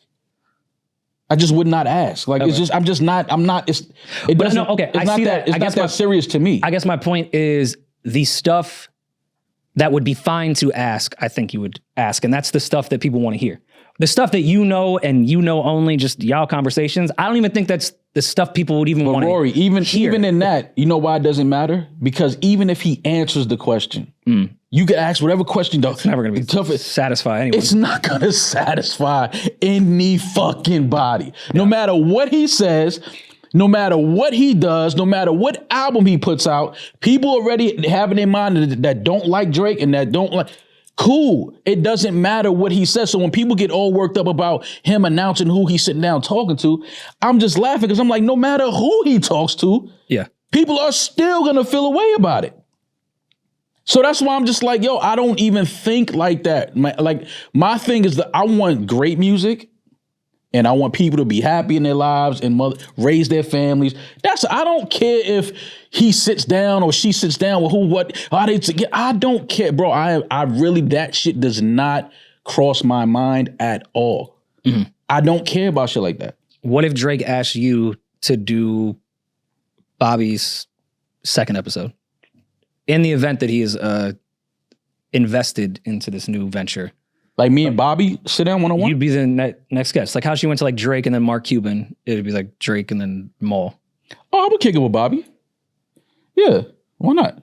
I probably would. I wouldn't. I mean, yeah, she seemed like I don't really it seems like a cool conversation. Like, you know what I mean? Like, what's the pushback there? Like, I don't really care that much. Yeah, like I'm like, okay, cool. Call me a culture vulture. I've definitely went on rants about Bobby. I just don't really care that much. You went on rants about her? In the beginning, it was just a little weird. I thought. What was weird? Oh, like she was a plant? Like where did she come from? Yeah. It was more so that and like where her like the specific type of acts in the beginning that her team was focused on. And then she branched out and then had to come back to hip hop because the real reaction with that dry humor stuff came because she was coming from outside of the culture. Right. When she would do it with, whether it be Bobby Lee or Mark Cuban or other people, she couldn't lean on that because you weren't getting the same reaction. Either the comedian was carrying it or Mark Cuban was just answering like he would in any interview. It just wasn't interesting the way it was when Drake is playing Rack City Bitch and she's like, I don't know who this is. Or she's doing an awful bit, I forgot Shorty's name, of I'm a musician, I'm a magician, which I don't even understand why y'all found that. Like that was such a bad stage bit. So yeah, I've definitely had some pushback, but would I do a Bobby interview? Yeah, I don't care that much. I just don't know when people get so worked up about these things. I just don't know who they be wanting people. Like, who do y'all like? You can't sit and talk with everybody. Like, no artist can sit and talk with everybody. So when people get upset, oh, he's not talking to nobody from the culture. He's not talking. He sat and talked with one of his close friends, Yachty. They had a conversation and they kicked it about that was shit. Pre-beef though. Yeah. Okay. Yeah. So now post beef, they want who do they want? No, I think that's everyone's point that Drake was very much talking to everybody in the culture pre-beef, and now that happened, it's only been streamers that are not even just hip hop, just not music. Period. So it appears like you're avoiding any type of question that would be asked, which, by the way, I'm fine with at the moment because I think there's a time and place when you can address those things, and I think it should come with the album. If he wants to just fucking kick it with streamers now and just make little hotshot jokes every now and then, cool. But at some point, I think he needs to sit down with somebody. I think he does, and I think he will. And I'm fine now. I also don't understand how at people. Some point, I'm with you. I'm with you on that as well. But I just don't understand how people don't see the side of it where somebody like Drake and what he is currently dealing with and going through, what he went through, and what he had to sit back and watch people support and amplify. And I don't understand how people don't see how he's turned off and like, I'm never fucking with them again. I'll never kick it with them again. I'll never go to that radio station again. I'll never sit down with them. How do people not see that? Oh, I see that. Because see, the thing is, people are taking it, oh, it's just hip hop, it's just rap, it's just entertainment. Cool. But you're not the person standing there that has to watch people support a message about you that, again, is the most egregious, most disgusting thing they could ever put on a man, especially a father. Mm. How do people not factor that in? Like, maybe he's never going to Hot 97 again. Oh, maybe he's never. 15 years ago, I was just bringing in other. But I'm saying, why do people feel like he should just get over it? Oh, and just move on and just sit down with everybody and talk that. Why I don't think that. I just said just one. No, I'm just asking. I'm just posing the question. Like, why do people don't factor that in? We want to hear from him. Because when you get somebody that is of that level, why do you want to hear from him? So he can answer a question. People were like, nah, he's lying. He ain't. Nah, that's not how you feel. Yo, he's lying. Nah, he don't. Why you suing the? Nah, you suing the labels. You a rat. You a snitch. What the fuck are we talking about here? And obviously, I'm not saying Kendrick hasn't done little Easter egg stuff like the Super Bowl promo or anything, but for the most part, he stays quiet and off social media. Whereas Drake with the Iceman episodes, there's a bunch of things still regarding the beef. Instagram, he's talking about it a lot. He says stuff on stage certain times. He's wearing certain outfits that address it. That's where I think people want more from him. It's like, all right, if you're going to keep constantly reminding us every day about this, plus all the lawsuit stuff that goes out every day, people want to hear from Drake. I don't think it's crazy for fans to want to hear from him when he also constantly in his own way brings it up as well. Whereas Kendrick, not to say he's quiet all the time, he finds different ways to go about it. Less energy over there, because he's kind of to himself. Whereas Drake is forward-facing with it. Even when he's talking to these streamers about gambling, he'll throw in little shots. Like, no, the difference is Drake is the biggest artist in the world. And constantly addressing it. Well, should he not? No, I think he should. I'm answering why people would want to hear from Drake. They're going to always want to hear from the biggest artist in the world. Sure, but specifically, that's why the Rap Radar interview was so heralded. Outside of B-Dot and Elliot doing a great job in that interview and asking every question we wanted to hear, there was a lot going on in Drake's life at that time, whether it be his kid, whether it be the Meek Mill shit, whether it be the Pusha T shit. Like, a lot was going on where we want to hear from the biggest artist in the world. And this is the first biggest artist in the world that we've had access to. You can't name another artist at Drake's level that we've ever had access to the way we have access to him. No other A-lister of that magnitude has been on social media the same way. Mm-hmm. Same way he'd be outside. Like, that's where things are a bit different. Like, even with Madonna, who was kind of outside like that, she was still like, you still didn't know what was going on.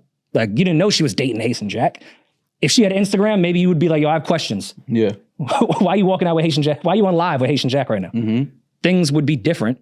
But yeah, he's forward-facing. He's the most forward-facing star we've ever had in music. I asked a question to you. So people, once they get a taste of that, now you got to live in this world. No, you don't. I'm saying from a fan perspective. Yeah, but fans got to understand that an artist doesn't have to move when you say move and do what you say do and sit with who you say sit with. Of course. That's all. Yeah, no, of course. I mean, listen, the fact that Jussie's even giving us more answers than Drake is probably why we're on this side. Jussie. Did you watch the doc? No, I would never watch a Jussie Smollett. Jussie Smollett. I would never watch his doc. Why would you not watch? He's in it. Because I told you years ago, man, the fucking sandwich made it home. Like, cut this shit. Don't piss on me and tell me it's raining, bro. Like, just come downstairs so we can fight. Like, what you talking about? Like, no, I don't want to watch this shit. I don't want to watch it. Like, I'm not one of these people that I don't want to watch this shit. I don't want to see another O.J. Simpson documentary. I don't want to see another Jussie Smollett. We don't need another one, but I'd always watch one. I don't want to see none of that shit. I don't care about none of this shit. Jussie is a liar. The fucking the sub made it home after he got hung. The noose made it. He got whipped with a bottle of bleach. Like, what are we talking? How the fuck did the meatball sub make it back to the condo? What the fuck do we know? Nothing happened, bro. Nothing happened to you.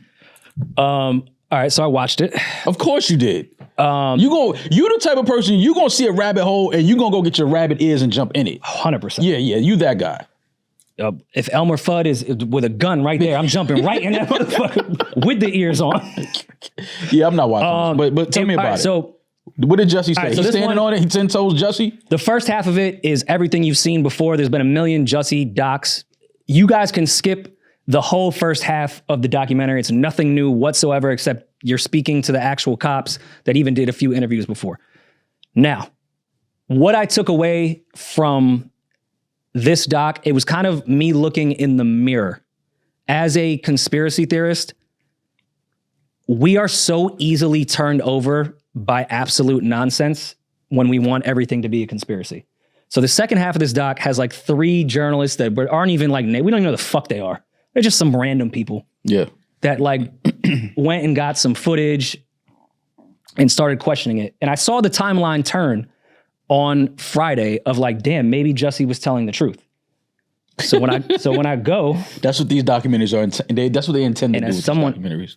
As conspiracy theorists, we're so easily turned. 2 people that we have no idea who the fuck they are started saying, yo, 10 seconds is missing here. Then they found a clip of 2 guys that matched the clothing description walking past Jussie's building. And they're like, those are 2 white men. And then they passed the fucking iPad around to everybody. That's white men. That's white men. I watched the clip. That's 2 fucking black guys.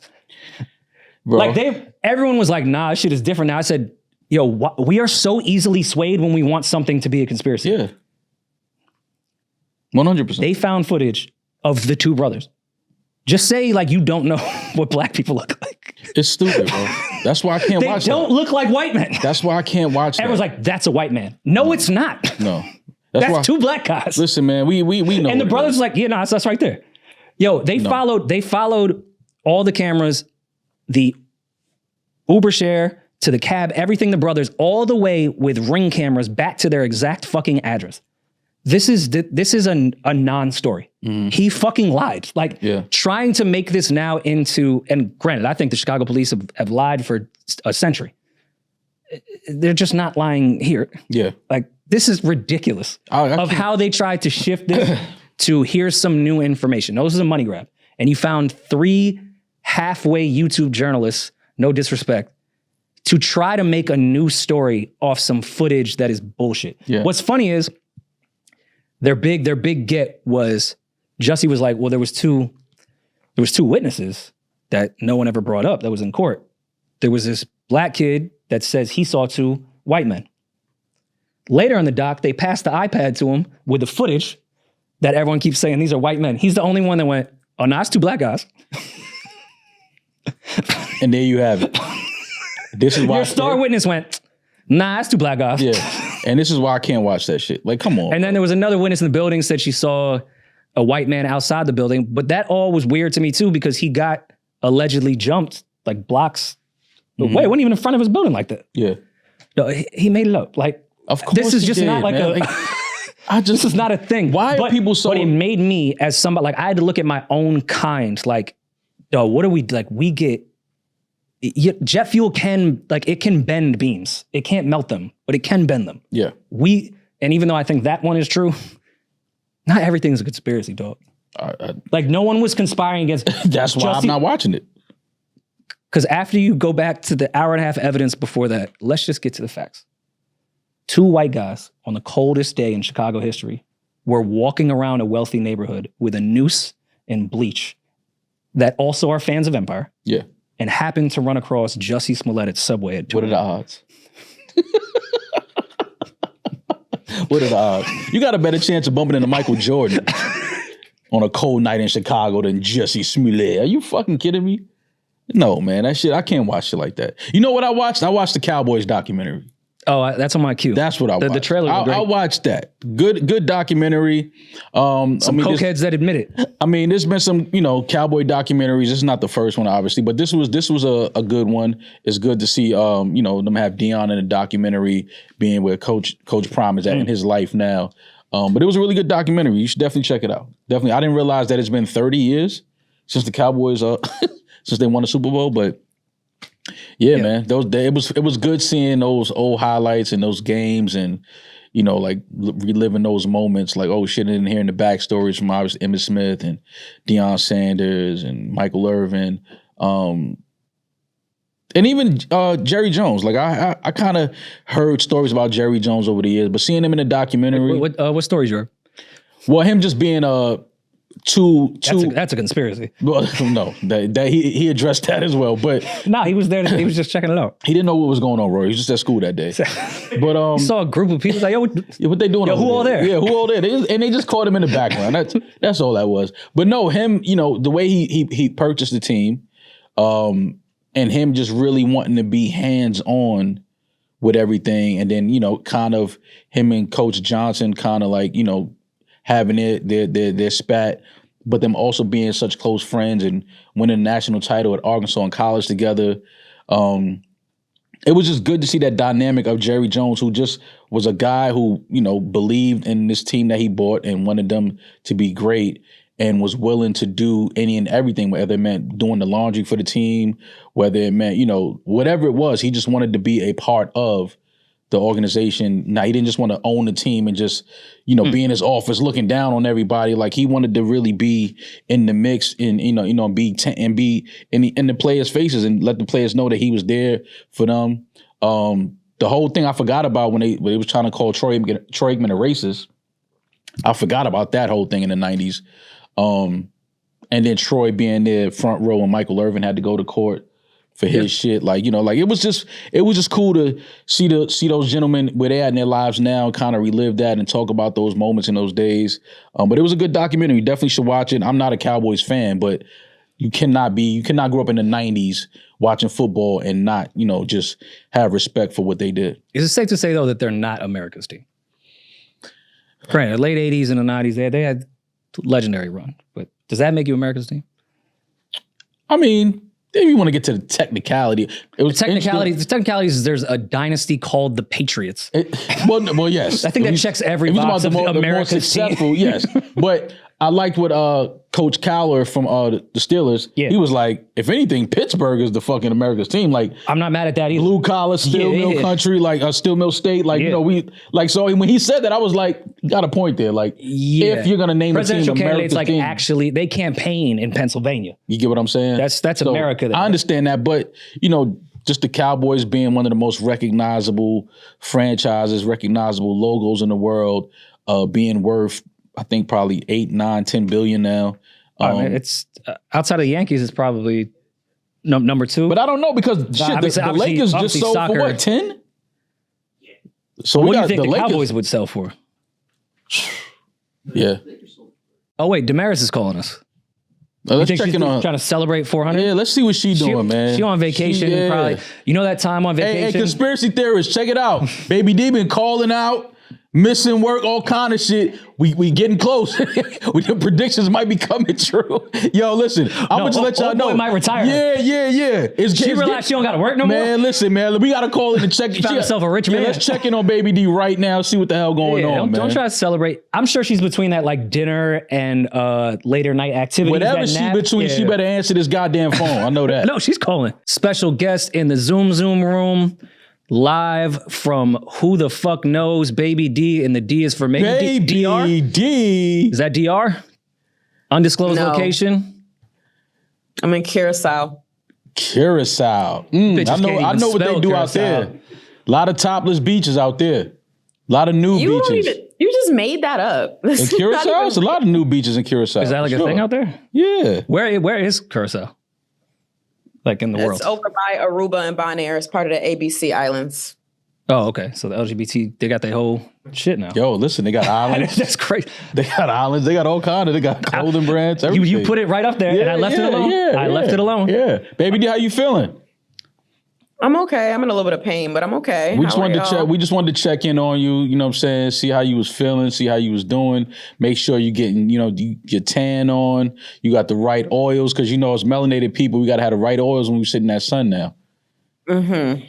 Yeah, I'm good. I'm getting tan. I'm outside. Actually, I'm not outside. I've been in this Airbnb this entire time, but that's outside. Yeah, semi outside. Yeah, there you go. Look at the. Is that the front nine?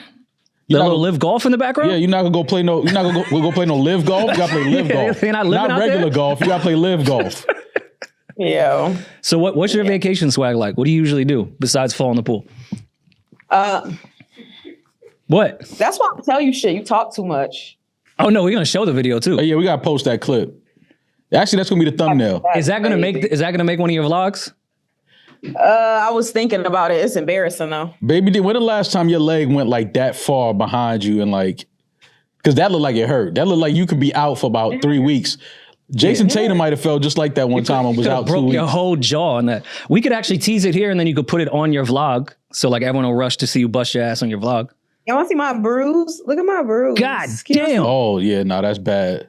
That's bad. Holy shit. All right. For those, Demaris was trying to like be sexy by setting the camera up and walk on the side of the, what's that, the invisible pool? That's the Never ending pool. Infinity pool. Infinity pool. Infinity. Trying to walk in the infinity pool and completely He said slip. the invisible pool. No, it's right there, Rory. We can see the pool. Not with the water We can see goes invisible. It It's just infinity. falls. No, it gives the allure that it's just never ending. Well, Demaris is still falling. Yes. It was the infinity fall. She was walking on the side and straight bust her ass trying to look sexy for the vlog. But that was the funniest video. Like I airdropped that to my computer too. Like that needs to be on Yes. multiple clouds. Thank you so much for that. When I you coming back to work?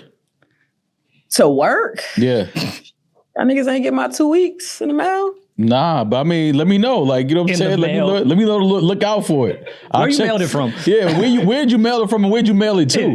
Like, Mailed it from here, middle of the ocean, so it'll get to y'all in a little bit. Shit. Nah, that's I'm like probably more a days. ship in the North Sea right now. yeah, that take more days. It take a little more days. We might get that Thursday though. Don't trip. It's all good. Yeah, I'll be here Thursday. I'll be to work Thursday. Any women of the night out there? Nah, but they don't ID in clubs here. That's not good. And no, it ain't good. Because we went to go pay for some girl to get in, and then we realized they ain't ID her. And I looked at her, and he looked at her, and we said, Y'all went to pay for a girl to get in? Yeah, like she was going to get in or whatever, and we were going to pay for her to get in, but then we realized that they didn't ID her. This was some random girl that y'all just saw? Yeah, That's she was called game. pretty, but she looked young, but she looked too young to be in a club. I was like, We're talking like 18, 19 young or like 14, 15 She young? was like, come on, bro. No, she looked like she was like 20. She looked Oh, like all she right. could be 23. She could be, Oh, I thought when you but say she young, she could not be, and we weren't gonna find that out on our own. So, nah, I'm cool. is the club age even 21 out there? I feel like it's 18. No? I don't know. I think it's like 18. But we weren't thinking that, you know? You had something else in your mind. Yeah, be careful. You don't want to come back with a RICO. Get you for trafficking right now. You don't cross all kind of state Demaris lines. Yeah, that's how you a Demaris Island. Yo, when your doc dropping, yo? When your doc? Yo, brother, all right, man. All right, yo, listen. Don't name me as your Ghislaine. Yeah. That's not me. Yeah. That girl name is Ghislaine, man. Ghislaine. Ain't no I'm not Rory S. Maxwell. Whatever Right. her name is, just Yeah. make sure you don't do nothing on that island that we can't do here in America. All right, all rules still apply. Just because you abroad, don't try to mix in with the locals and do local shit. We ain't Didn't having Puff it. fly right to Aruba He tried to. when they raided his house? He tried to. They took the gas out his jet. They siphoned the shit out. Yeah, they was like, nah, fam, you ain't taking off. Well, all right, baby. Damn, what We y'all talk- talking about today? What y'all gonna talk about without me? That's crazy. Oh man, I got all kind of questions for Rory today, man. For real? Yeah, I just want to talk to Rory today. I don't even care about what's going on in the culture. I didn't even do anything this weekend. No, not like no interrogation questions. I just want to know, like, But Josh giggling over there like I missed a pre-production meeting. oh no, it ain't nothing like that. Just kicking it. Okay. We had to check in on Baby D to make sure you was good out there. Yeah. I'm cool. Thanks for calling. It's technically our 400th episode, but Which technically is not. it's not. We didn't, with all the Patreon episodes, and we well that's over our- 400. But Our additional episode, we didn't put a number to. 400th regular episode. Our 400th regular episode, which is important, right? I guess. is it important? I mean, yeah, I guess it is. It's like important to YG. It's important if you do 400 of anything. I mean, if you try to eat 400 mozzarella sticks, that was very important. That's why she's still in pain down That's there. why you still got gas now. What's the plan for the rest of the trip? You guys do your ATVs yet? No, we might jet ski. We might sleep. We don't know. We old, bruh. We old. We old. This nigga just turned 30. What are you talking about? 31. I'm 30 plus. That don't even. But you're not even a full 31 yet, though. Listen, I'm old. Y'all see I got this robe on. It's like 12 o'clock. It's 2 o'clock. Robe ain't old. Robe is just, that's vacation shit. Yeah. I don't care how old you are. That ain't got nothing to do with being old. Vacation, a robe is a must when you're on vacation. Mm-hmm. That's a pretty big Airbnb. Y'all have fun. I'm kind of tired of talking to y'all niggas for real. I'm on vacation. This feels too much like work. I love y'all. Happy 400. This was amazing. 400. 400. Goodbye. Safe travels. Goodbye. Get some rest. Okay. Rory, next time I text you at 11 o'clock p.m., don't fake sleep, bro. I hate when, like, if you get ass, just say that. Like, don't fake sleep at 11 o'clock. Well, and then first of all, text me at that's 7 p.m. nasty. like, wow, I was knocked up. That's nasty because I was in bed with Amara.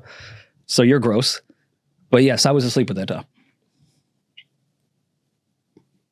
Just because you was trying to get underage girls in the club at the same time doesn't mean I was awake. Good. Do me like the niggas from Brooklyn Road. All right. I'm going to holler at you. Bye. Safe. Bye. Now you see her energy's a little even different too. Vacation. Nonchalant. Didn't even really want to talk.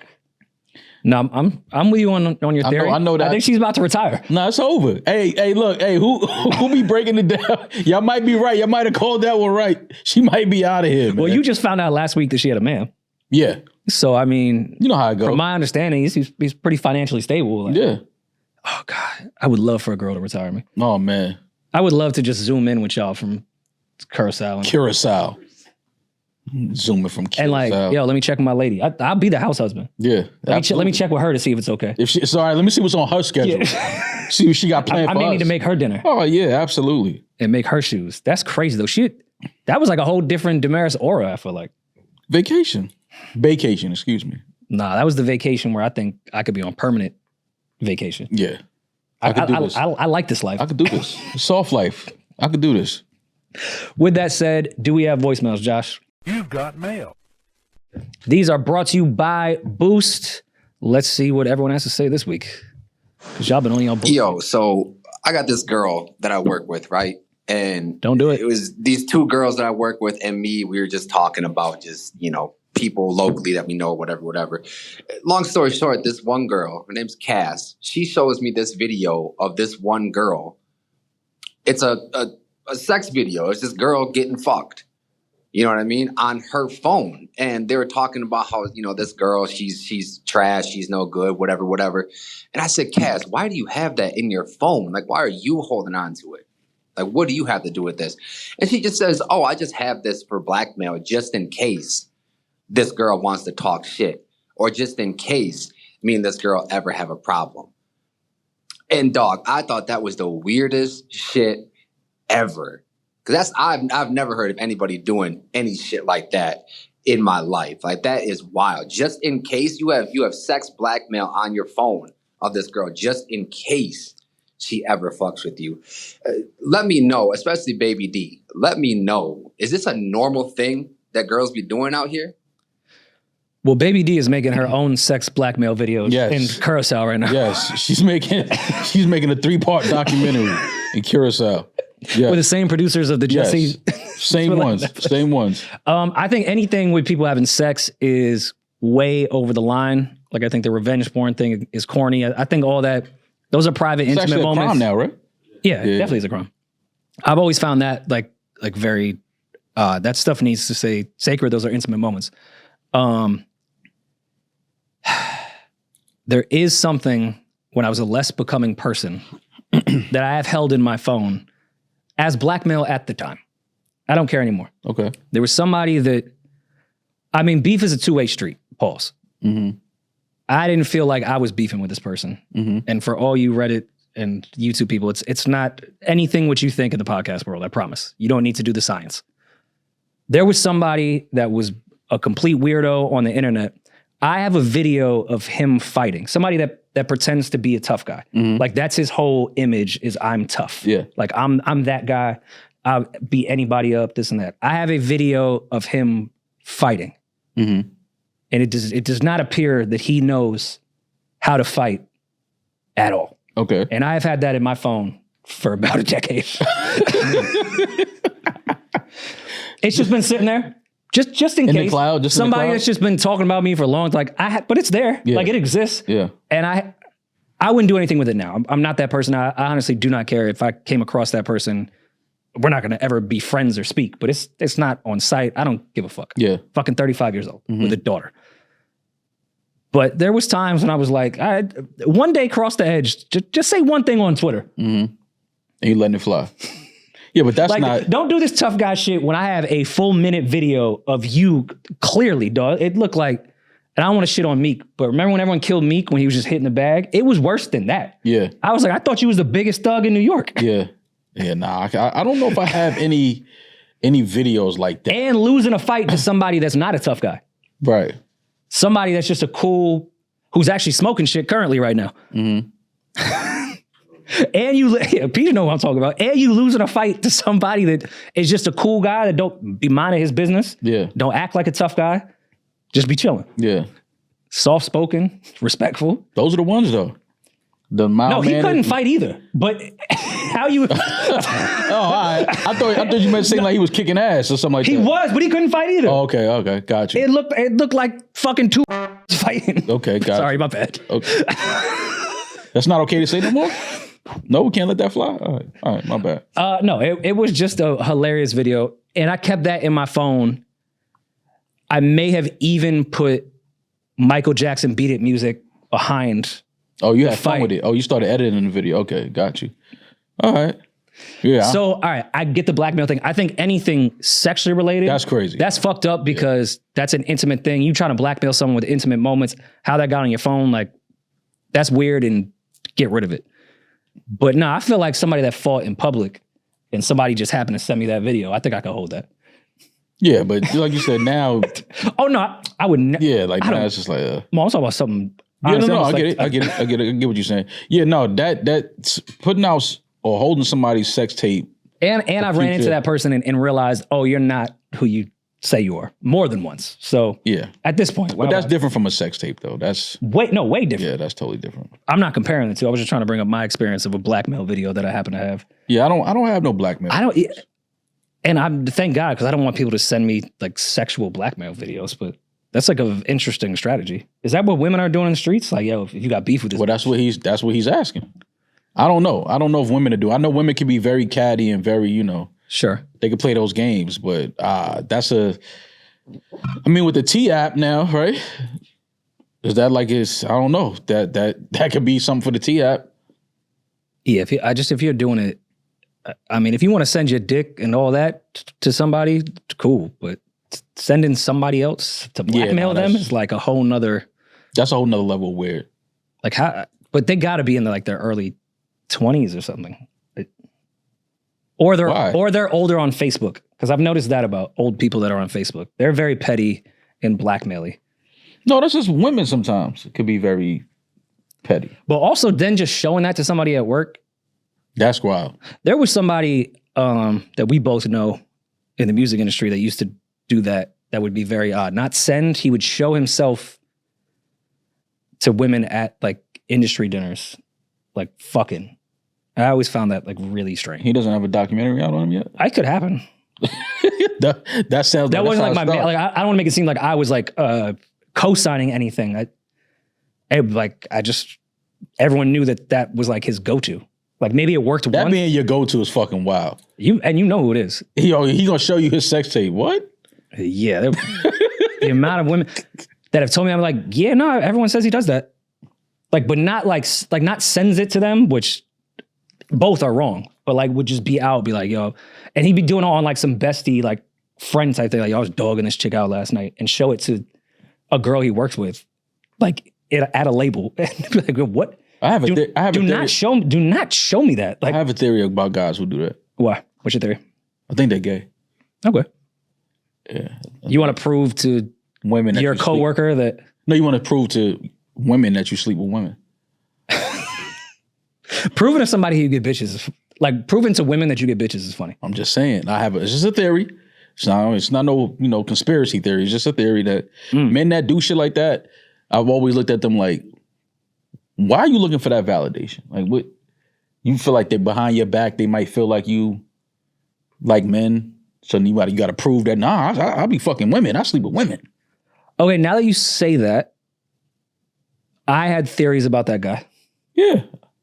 And I know when I tell you, Let it go. I see your wheels turning. Just keep thinking. Keep thinking. You gonna see the moment in your mind where and when like, I tell you who it's it the is, Leo moment. Like he is gay. He's gay. It's gonna when happen. I tell you who it is off mic, you're gonna say it now. You're gonna. We can blow the name out. Say it now. 100%. 100% homosexuality. Absolutely. I think I met him through you. Yeah. No. We're not doing that. No, you did not. No, I'm not just doing that for content. I'm not doing that for content. Yes, I did. No, you did not. No, I promise you did not. You know who you met him through, and it was not. I know, me. but who brought him into the circle?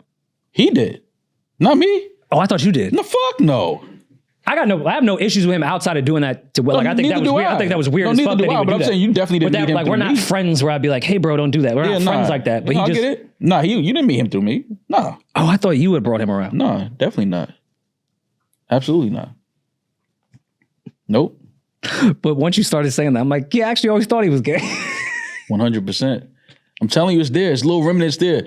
But yes, to your coworker, she's bugging, and definitely don't tell her none of your secrets because she's gonna probably be wearing a wire or voice record you telling her some shit about a fucking water cooler at work. So be careful with her because she got that conniving, blackmail energy, blackmail spirit inside of her. So I guess can't trust nobody like that. I guess I just don't understand with like blackmail to that level. Doesn't blackmail really work because of like public perception? Like I understand like rappers because of how weird the rap genre has always been in that regard of you have to be on your toes. You never know who. Revealing certain things is part of that. What is she going to show it to? She's going to post it on Facebook before it gets flagged and 3 people are going to see it. Mm-hmm. Like, what's the blackmail here? You're going to blackmail her for money? Like, what? It could be it was somebody that she was sleeping with that she wasn't supposed to be sleeping with. It could be that type of situation. But, all right, what's your end game? I guess with blackmail, I don't fully understand it unless you have a proper end goal. What is even with out the person, even with whores that do the NDA thing? Like, what am I going to sue you for? You don't have anything. No, but who says sue? But what are we exposing? To 4 people in the world that no one knows about? In her circle, in her community at work, that may be somebody she wasn't supposed to be sleeping with. So she could lose her job or something? Lose her job. It could be it could be somebody's husband. Okay, but what are you then exploiting this person for? A home wrecker. You're not knee deep in the She's drug. A home wrecker. All right, so I'm gonna go to HR with this video. You fucking, let's just use the coworker thing. You fucking a coworker. I show you. I got the evidence here. What do I get 30% of your paycheck? Like, what are we doing here? No, but it's not. It's just to out the person and to, expose them. That's all. The point of blackmail is to hold something over their head so they do something else.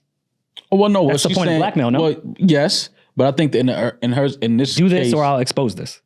Yes, that's typically how it goes. But I think in this case, she may have something on this person as well. So it's like, all right, I got dirt on you too. Like, so if you expose my dirt, I'm gonna expose your dirt. That's what this feels like. Okay. It feels like I see that. If she exposed what I did or what I be doing, then I got something on her too. Yeah. I mean, I guess I understand the women like keep it cute blackmail. Like, bitch, keep it cute because I know things. Yeah, yeah. But then even, I don't know, with the internet, when everyone with 100 followers puts their whole life story or someone else's and it catches traction and goes viral for a day, nothing changes in your life except for everything around you failing. Yeah. The timeline moves on. You benefited nothing from this. Yeah, but that's why you now have to live in this world while the rest of us went to the next messy timeline thing. It's just petty shit. That's all. Yeah, I mean, I would tell that girl just delete it. There's nothing good gonna come from it. Yeah, something you never know. Sometimes you gotta. When they get petty, we get pettier. So that's what it feels like. It feels like that girl know the girl in the video knows something about her, and she just holding that like, all right, if she ever try to expose my shit, I got. How do you determine that line though? Because I'm not that type of person, clearly, because there's plenty of shit I could have fucking told the world about and never did and never would. Right. But like, when do you cross that line? Like, how do you keep it cute with an enemy publicly? Like, let's all relax. This could go. Yeah, but I think it depends on again, if she exposes her for something that only she knows, and she's like, yo, you know what I mean, hold that down. You know what I mean? Don't never let that cat out the bag, because you know I got some shit on you too. So it's just that. She feels like if that ever gets exposed, then she got something to get her lick back. I think it feels like that. It's not a blackmail thing. That's it doesn't sound where like she's trying to gain financially, like, in this situation. It's just like, I got some shit I can expose her because she got some shit that she could expose me as well. that's where you brought up handicaps before in podcasting. And I'm not saying podcasting per se, but just in life, like, that's where I have a handicap. I would just feel so nasty. Like, I'd feel like an actual female. Oh yeah. Like, I'm never gonna, I don't care how much, like, you say that's true, false, in between, whatever the fuck you say. Mm-hmm. I'm gonna sit, yo, did you know? Yeah. Like, That's what you're supposed to do on the podcast. You ain't know that? That's what they want from you. I'd feel so fucking weird. Yeah. Like, tweeting, like, did you know? Yeah, that's what they want. They want that. They want that gossipy, nasty, I just couldn't. vindictive. I'm talking about like real shit, not like funny banter back and forth shit. I'm talking like real shit that I could say. Oh, absolutely. I'd feel so weird. It's like, even if somebody did something super foul publicly, I still wouldn't.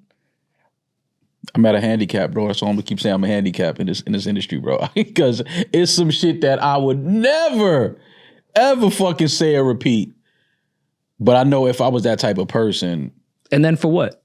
For the fans to listen for one day? Yeah. Talk about it on a Twitter space? Go and then, viral. And then move on the next day to the next day? Don't do that, because you know how it goes. You go viral for some shit you said, then you get an interview on another platform talking about the viral moment, and then you'll get a brand deal based off the virality. I mean, no, Rose Sparks, somebody will come in and throw you a bag just for Edit that out. somebody will come in and throw you a bag just for going viral and being nasty and exposing people. You know that. I don't know. People have I don't real know if that's the platforms over case. that. You're crazy. No, I think there's like the way they say legacy media, I would say legacy gossip platforms. And no disrespect to like Shade Room, Jason Lee, Hollywood Unlocked, like, I think they would say they're gossip, no? Oh yeah, for sure. Yeah. Like, they of course get that. But you just saying something about somebody, you're not getting a brand deal. But Jason Lee gets a pass because he can do that because he's gay. No, Jason. Yeah, right? And he's a senator. But yeah, but he could do that. Also, Jason Lee also built a legitimate fucking business. Whether it be on gossip, that's everyone else's. No, he got Jason Lee. Jason Lee didn't just be like, "Hey, did you hear about this?" No. That's a businessman that created a whole 100%. Shade Room. I disagree with a lot of shit they've done. That's But a it's legitimate not nasty, fucking. But it's not nasty. But it's no. It's not nasty coming from Jason Lee. It's expected. Fair. It's expected. It's not nasty. It's expected. But then again, you have people like.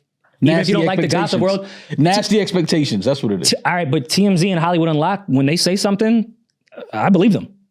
So as much as they may start out as gossip, they have made it to a place where I look at TMZ. If somebody's dead and CNN posts it, I'm like, I don't know.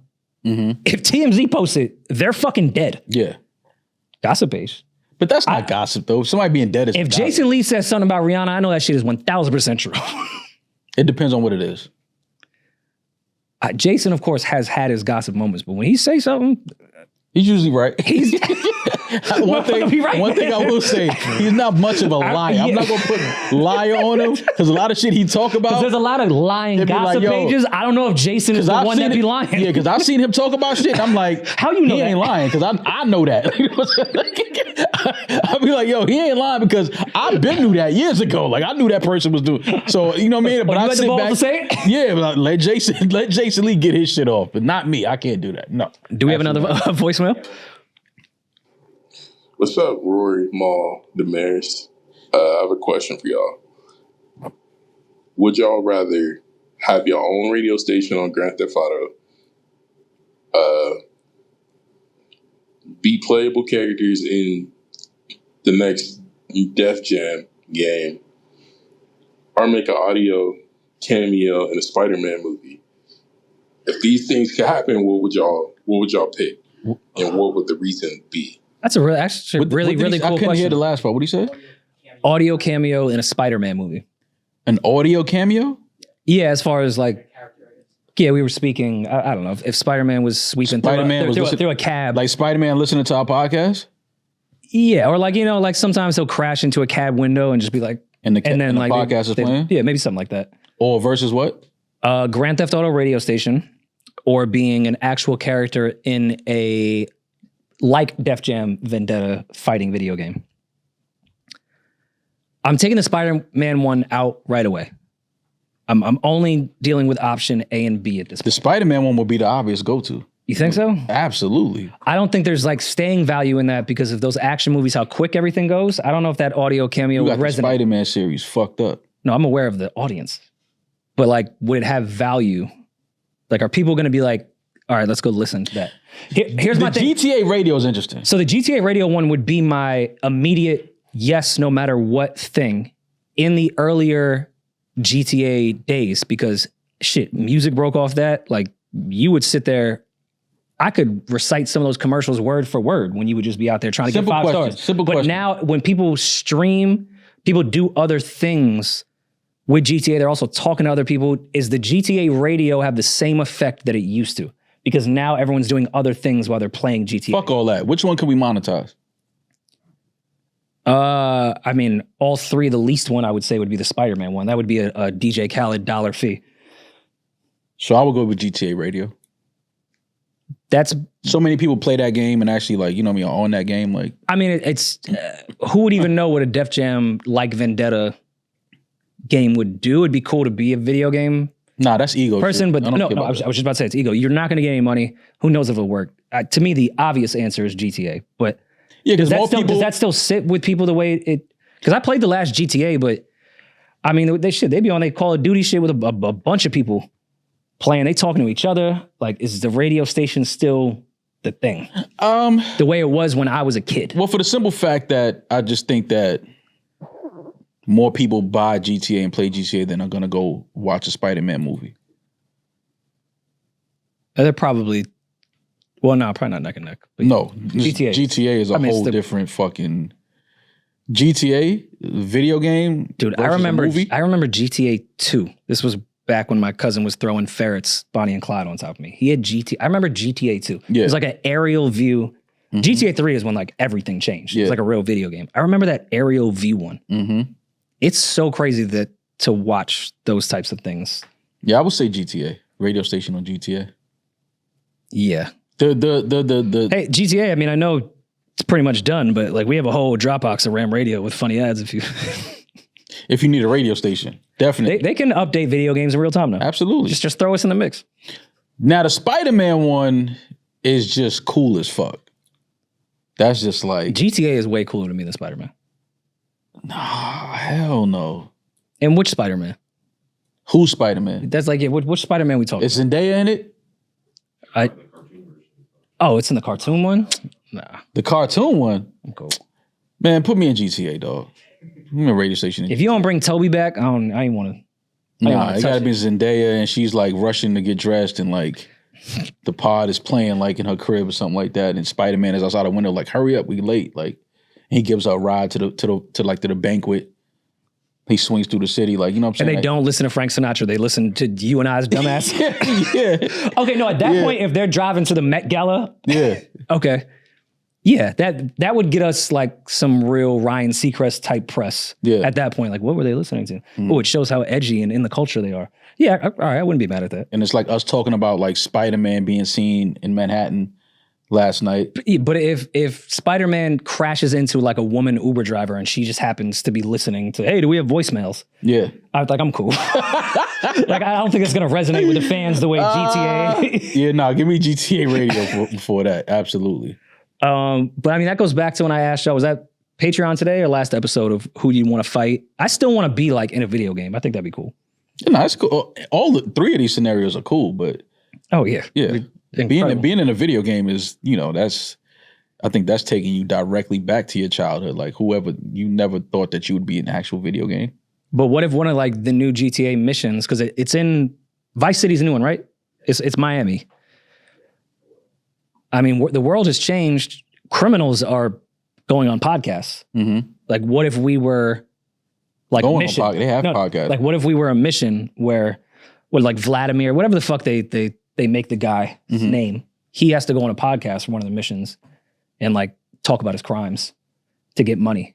In a video game? Yeah, like let's say he I snitched would or never something, play that and then video he's game. That's a terrible. and then he's no, but you know the missions, like in GTA. Oh yeah, and you got to get money, and like part of that is like he goes on a podcast to. and like we're in GTA. Yeah, no, it's this podcast in GTA. Okay. Like he does the weird walk into our studio. I'm not mad at that. Parks a stolen car outside. I'm not mad at that. Just stays there. Got you. Yeah, I'm not Like mad. you know how the rays come up like when you get to the mission? Like we're right here is the mission. Got you. Yeah, I'm not And mad. then he sits there. That would be pretty cool. And then it's like you come in like, hey, we're one of our family. Like, and it's just a GTA, whatever character they pick. Oh man, before we leave, we do got to highlight. There's some new music. Rory, new music came out. We spoke about it a little bit. Supreme Clientele 2. Yes. Shout out to Ghostface. Great project, great album, man. It's just dope to see, all the older guys. They say hip hop is a young man's sport, but it seems like all the older acts are putting out Better music. albums, better music. So shout out to Ghostface. Chance the Rapper. Well, yeah, man, that's been out 2 weeks, right? It's been 2 weeks?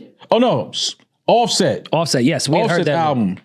Even though we've had it, but Yeah, I like. There's joints on there that I like. No, definitely. As far as his solo projects, this is definitely my favorite. But again, This is his best. This is his best. that's one of solo those that I know I'm just gonna like certain records on those type of projects. But yeah, But most artists, I only like certain songs on their albums. I take those songs and I go back to them a little bit. But for me, this is Offset's best solo project. but I have not stopped listening to that Chance album.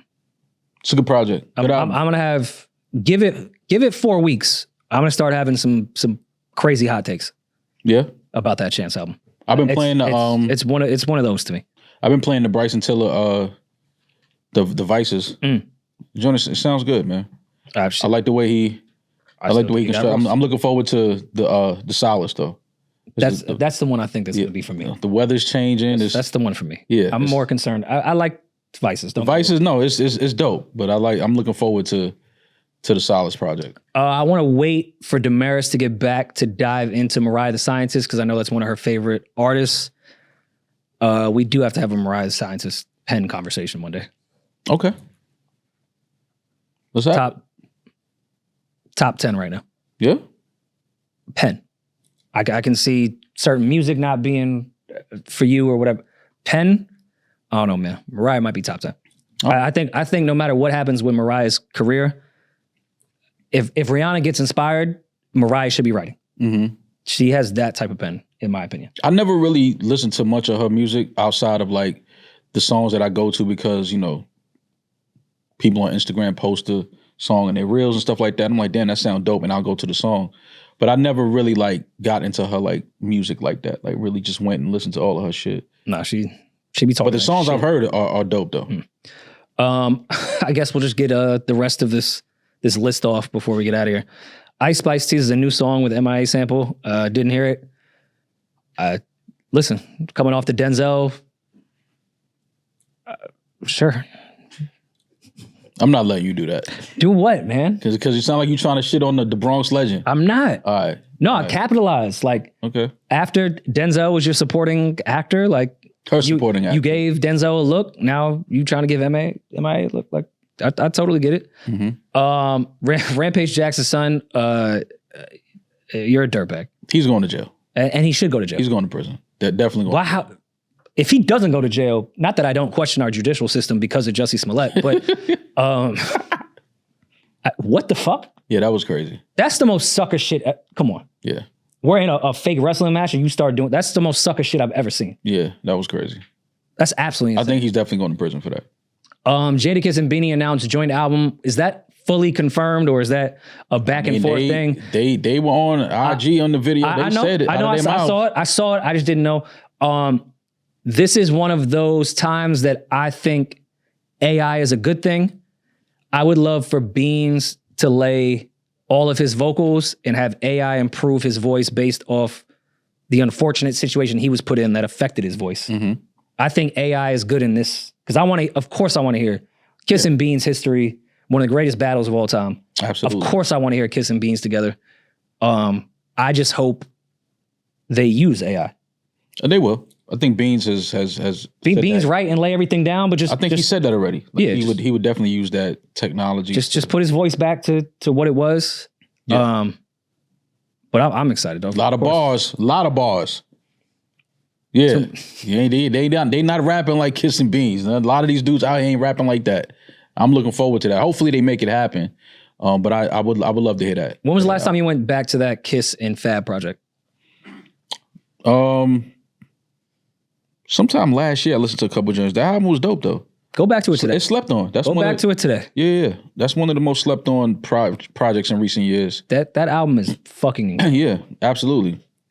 Freddie versus Jason, right? Mm-hmm. Yeah, there was some joints on there. Definitely, I think we had that conversation though. That album. We was like, it was. I went back on. to it. Yeah, that shit is crazy. No, yeah, that project was dope. I'm listening to it tonight. Yeah, that's gonna be my. I mean, if only we were on the same label as Kiss and like could talk to him.